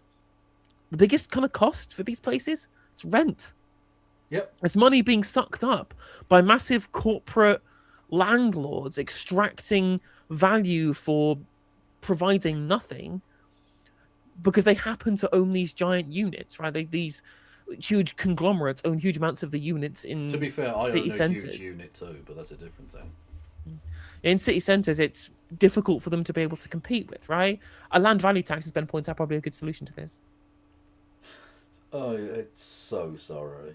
You can't set me up for that line and expect me not to say it. I mean, of course. Oh, God, Kev. If they want to steer more, we have had a long discussion about your economic policies on a different occasion. I'm not going to ask you to predict results because we don't do that, and politicians are often shy. But we are asking everyone how they. I've never been accused of being shy before. They are asking everyone how they might think they might be feeling this time next week or on Friday morning. Just in a couple of words, if you can. Absolutely determined. Nigel Farage didn't even bother to turn up today because he's on the run. The Green Party are ready to stop reform. We took on the billionaire donors in Gorton and Denton. We're going to do it right across England and Wales. Vote Green on Thursday. Fuck yes, King. Love it. What a sign off. Yeah. Every time, let's do it. And nice little grin. Love it. Honestly, I worried over nothing. I thought he was going to cock out and be embarrassing. I worried. I did genuinely worry, but that was fine. Yeah, that was good. Well, that was about, I mean, that absolutely was a political slogan, not a few words for how you're going to feel next weekend. But Zach Polanski, thank you very much indeed for coming in to see us in the studio this Sunday on a busy weekend. Well, this mega set of elections is going to dominate everything for the next 10 days or so, whether you like it or not. And who better to give us a proper lowdown on what is all? Oh, are we going to go to the crypt? Have they dragged him out again? Yes, my goats. Let's go. To play My for. wrinkly goats. Of course, it's the super brain polling guru, Professor Sir John Curtis. Hey! With his 66 on Sunday. Go on, lad. The reanimated Support corpse for the of John Conservatives Curtis. and Labour is at a record low. The Liberal Democrats are only flatlining. Between them, Reform and the Green. If only the Lib Dems were literally flatlining. Did you see? Oh my fucking god! Did you see another incredible Zach Polanski Twitter dunk? Did you see it, Kev? No, I did not. What happened? He was said that we're ready to take on the Labour Tory Reform Uni Party. Someone in the replies went, I think you'll find the Liberal Democrats are part of the Uni Party too, Zach. And he was like, who? Go on, lad. Love it. Love it. Greens are challenging the traditional order. Now, if all that's true, what might it mean on Thursday? First, Reform could win councils Labour have always controlled. Barking and Dagenham, Barnsley, Sunderland. They could win control of Oh, Barnsley, no! Bowler hat, man! No! Norfolk and Essex too, counties where only the Conservatives have ever won control. In London, the Greens could become the largest party. Labour? London was the thing you were banking on. Oh, God, this is fucking tragic. I mean, there's a thing, right, is that I think that people are underestimating the level of Green Party support, but I think we're also overestimating the number of young people that are going to go out and vote in the local elections. I think it's going to be a real under-polling of the really big electorate for the Greens, so I don't know how they're going to do. It could be anything from 400 to 1,000 seats. It could be, I literally do not know. Yeah, it's going to be interesting, definitely. But either way, Labour, you've earned all of these losses. However many hundreds it is, you've earned every fucking one of them. Oh no, the fleas! Oh no, we lost the votes. All the fleas votes we're losing. No. Places Labour has hitherto been dominant, such as Hackney and Haringey. In short, some of the familiar political landmarks of... Okay, what about Herring Strait, though? I mean, Lambeth is the big one. Lambeth is the really big one, and the Greens need to absolutely hammer Lambeth because the Labour Party kind of nerve centre of the Labour Right project is the Lambeth Mafia. Getting those people out of getting these people yeeted out of politics is like the most important thing that the Greens can do. Yeah. English local government could disappear. Meanwhile, in Wales, Labour appears set to lose an election for the first time. Correct! And the Conservatives come forth, leaving Reform and Plaid to batter. Kenneth's comeback is complete. You know what? I think they might finish fifth.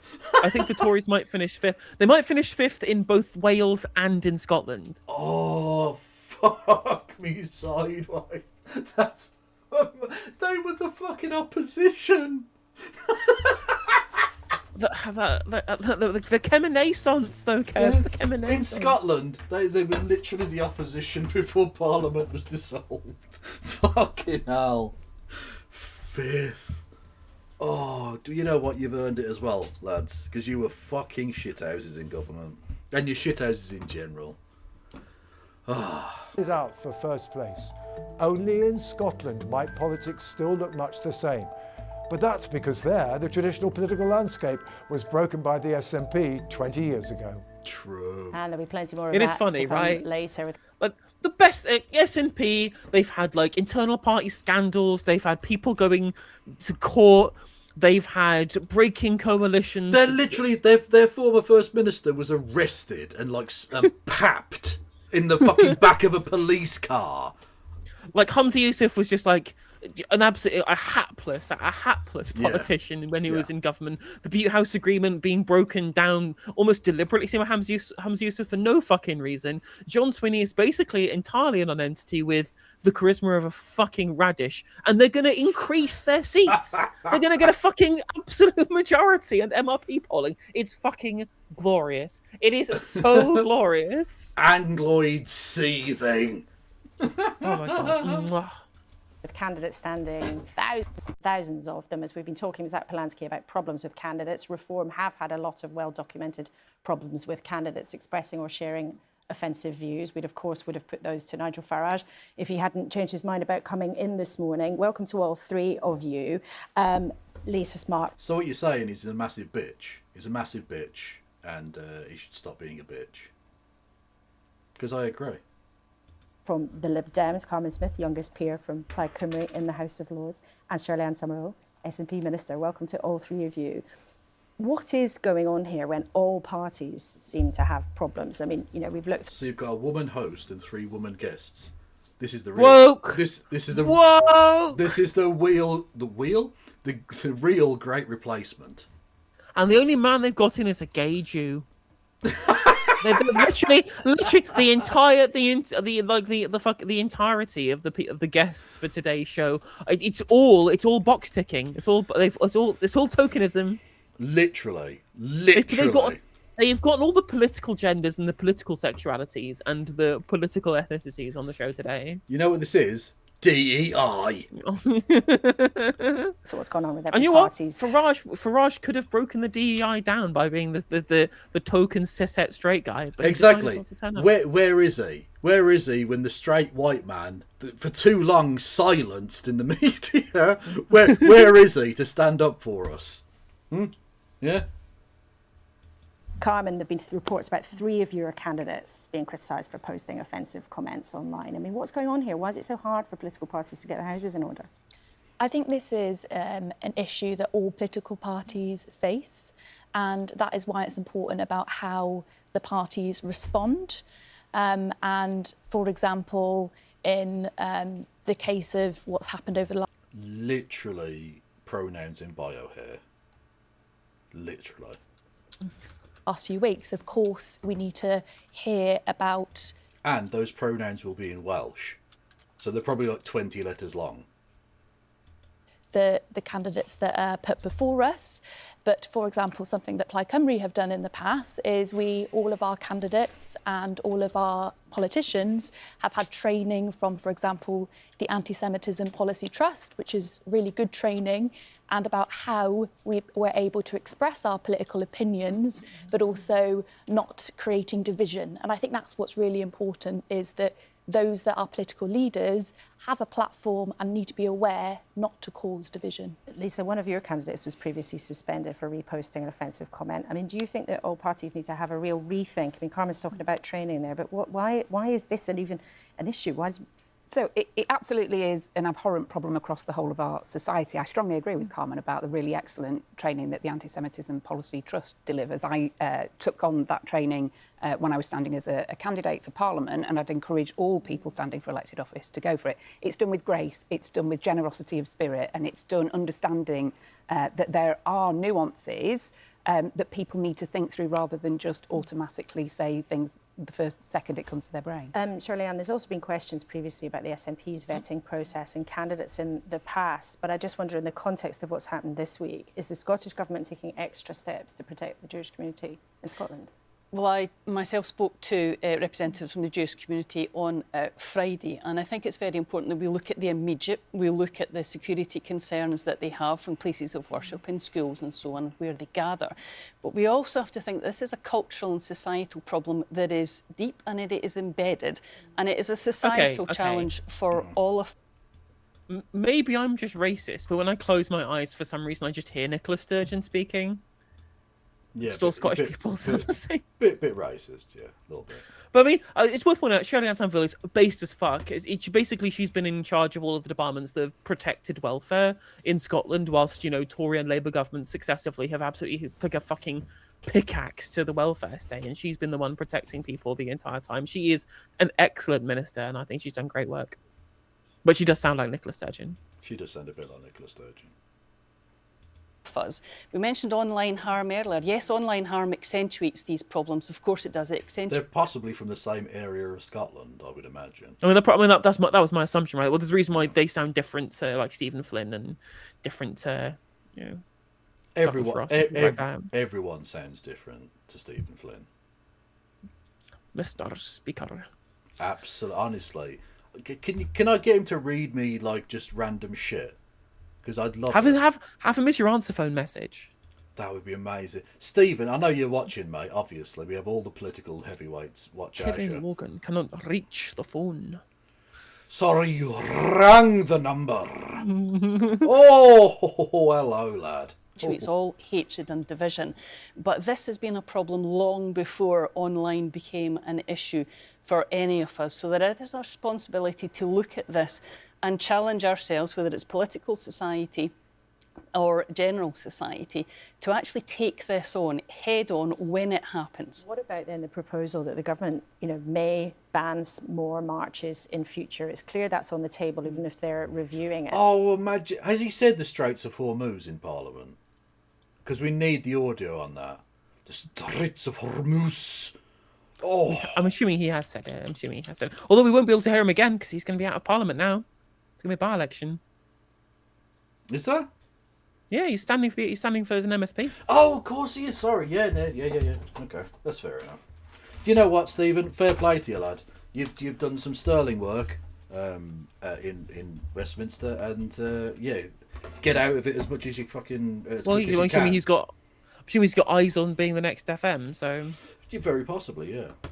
And fair play to him. They could do a lot worse, I think. And of course, in Scotland, you have powers over policing and justice. Much like Maury Black, just get out of Westminster. It's a fucking cesspit. Yeah, literally. That was my biggest worry for Hannah Spencer's, that she might turn into a fucking briefcase. But she's doing all right so far. Separate. Would you look at that as a government? So I think it's very important that we respect the right for protest and the right for free speech. But the rights for free speech are not open-ended, and there are laws in inciting hatred. And that's very important that we, as Carmen was saying, we manage to have political discourse in this country, strongly held views, but we need to be careful, particularly as political leaders, of those that are there to cause division. Lisa, is it right to look at banning marches? So I think the right to peaceful protest is a cornerstone of a liberal democracy. The right to incite hatred and violence is not. So is it right to look at banning marches then? I think, no, I think... Laura, could you make it more obvious what your position is, please? Because I'm not sure I'm picking you up on the vibes right now.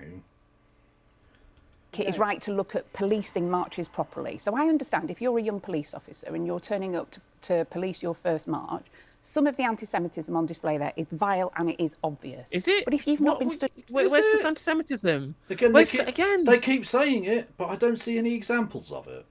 Please do show you're working. Like the examples that I've heard, have been the people who had the paraglider patches. Again, not even necessarily anti-Semitic, pro-terrorism. Like 2 years ago, yeah, clearly it's supporting terrorism, right? I mean, I say clearly. I don't know what the finding was in the legal case, right? But you could be forgiven if you thought these people were supportive of terrorism. They were just from Doncaster, repping the locals. Just from Doncaster, right? It's not even necessarily anti-Semitic, right? Like the idea that it's somehow being done out of antipathy towards an ethnic community rather than you just you support the rights of Palestinians to engage in terrorism. Again, you shouldn't support anyone the right of anyone to engage in terrorism. But the idea that somehow ethnically motivated is what's up for dispute here. Yeah. For the whole of your life, you've not been entrenched in them. I understand why, when you're being asked to make a split-second decision in a really febrile situation, you might not know. So I think the police need the resources to police marching. The Met Police, don't forget, has lost 2,500 police officers because of underfunding. Greater Manchester Police doesn't get ring-fenced funding to police protests. I think we need to look at that, certainly not banning marches. Carmen, do you think banning marches is something that should be on the table in such febrile times we live in? No, the right to protest is something... Laura, you're trying to manufacture consent in the most naked way possible. Why not just come out and say, I, Laura Koonsberg, think we should ban marches? It would be less obvious than the thing you are currently doing. I think that we need to defend and support. And when we're talking specifically about the Palestine marches, I love how Welsh there is a powerful sentiment across... She's not that Welsh. I've heard more. Well, exactly. She doesn't sound Welsh at all. Oh, sorry. Okay. Well, you can pick up little hints and stuff. Also, there's a big thing. Like, people traditionally think of the Southern Welsh accent. That's as true. Welsh. That's true. Whereas, of course, it's the people of Northern Wales.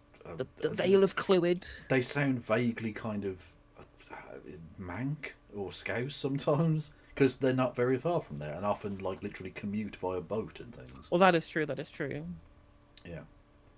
That's a lot of people. Literally, there was a guy who posted a screenshot of his Uber or Uber delivery, whatever it was, and they were literally taking the fucking ferry. So the Uber location marker thing was in the fucking sea. That's quite cool. In the UK about how the Israeli government are behaving, and that is why they're going on these protests. However, in terms of other activities or marches that go across the line, that is a policing matter, an operational matter. I get why we're talking about process, I really do, but there is more the government can be doing, and I absolutely understand why the Jewish community is angry. The government has talked about prescribing the IRGC for years and has failed to do so. The government has talked... Wow, you're a hack. What's this got to do with anything? It can talk about it all it likes. It would need to change the legislation to allow for state actors to be prescribed. But the point being, what has this got to do with 2 Jewish people being stabbed in London? Unless you're claiming that the IRGC did it, which you have literally no evidence to suggest. I mean, there is this group called these like Brothers of the Companions of the Riot, which is alleged to be IRGC linked, who no one has any information of other than their own press releases, which aren't written in Farsi, but are written in English and in Hebrew, and calls the Zionist entity Israel, which literally no other anti-Zionist organization would ever do ever. So if you excuse me for being skeptical, let's say, of these groups' claims, it's giving me big Mein Kampf in Arabic vibes. Literally. You know? The Iranian Revolutionary Guard Corps. The government has talked about tackling disinformation online. The government has talked about funding the police and the CST properly. They should be doing more of that rather than thinking about banning marches. Briefly, Shirley, would you support banning the IGRC, prescribing them? I think it is up to... The IGRC? The Islamic Guard Revolutionary Corps, let's go. Yeah. The politicians to take very, very serious consideration of what the security intelligence is saying about each individual organisation. This needs to be evidence-based. It needs to be absolutely certain that organisations can or should be banned, because to take away rights from an organisation is an extremely serious thing. So let's do this seriously, and then the government could actually have some credibility on this issue, and I don't think they do at the moment. OK, all three of you, thanks for now. We'll be back with you a bit later in the programme. And of course, you can see the details of all of the elections and all of the candidates that are standing in your area on the BBC. Do we care about the minor party leader that's going to speak next?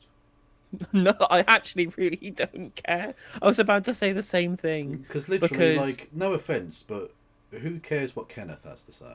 Kevin Badranobs. Yeah, like, you're the leader of a party that's dying, or is basically already dead. You are moribund. I mean, I'm sure she'll mention about all of the dinner parties that she's the worrying concern of anti-Semitic dinner parties, apparently. Yeah. Well, yeah, that's the real threat to the Jewish community in Britain, is the dinner parties. Well, I don't doubt that that's happening, right? Yeah. Lots of people engage in racism at dinner parties, full of posh people. Posh people famously very racist, right? Yes. I'm not doubting the veracity of the claim, but I just think maybe the stabbing is more of a problem. Yeah. Maybe the attacks on synagogues are probably more problematic than whatever the fuck is happening at the posh people dinner parties that Kemi Badenoch attends. Oh no, the microaggressions between the second and third course were way worse than the terrorism. Fuck off. Absolutely do one. Anyway, so fuck it. Yeah. We don't need to bother. Is there anything else in the show? No, they go back to these wokeists. And then that's it. Okay, well, that was an actual less terrible than the first things you showed. In all honesty. It was. I agree. The first two things, which I still can't believe the Helen Whately one. I probably should believe it now. I've watched enough Helen Whately clips. I know what she's like. I shouldn't be surprised that she absolutely fucking balls that shit up by being incredibly mental, because obviously she is. But she never. It is a testament to just how much of a fucking dullard she is that she does surprise me literally every time. She comes up with new levels of derp somehow. Okay, I'm going to send you into left of the box on the YouTube. Likewise, the same is true. I will also do the same thing. Everyone go subscribe to KF Logan 1875 over on Twitch and Kevin Logan on YouTube. That's in order. There's 400 of you, I believe. So go and do that. Yes, everyone go and follow No Justice of the MTGs. She is famous, and you can glory in the reflected fame of being a subscriber to this person if you so wish. I'm going to go to Cosmopolitics on the Twitch machines. Go and say hello to them. Yeah, and I will see you all tomorrow because it's not midnight yet. Yep, I will see you tomorrow as well. Yeah, free Palestine marchers as well. Free the Palestine marches, right? Yeah. The real victims of Israel's genocide are the people who the comfortable people who want to go for a stroll in the middle of Brighton on a Saturday afternoon. Actually, exactly, yeah. The people who are being oppressed by Shabana Mahmoud's reduction in liberal democracy are the real victims of Israel's genocide. Literally. Goodbye. Bye.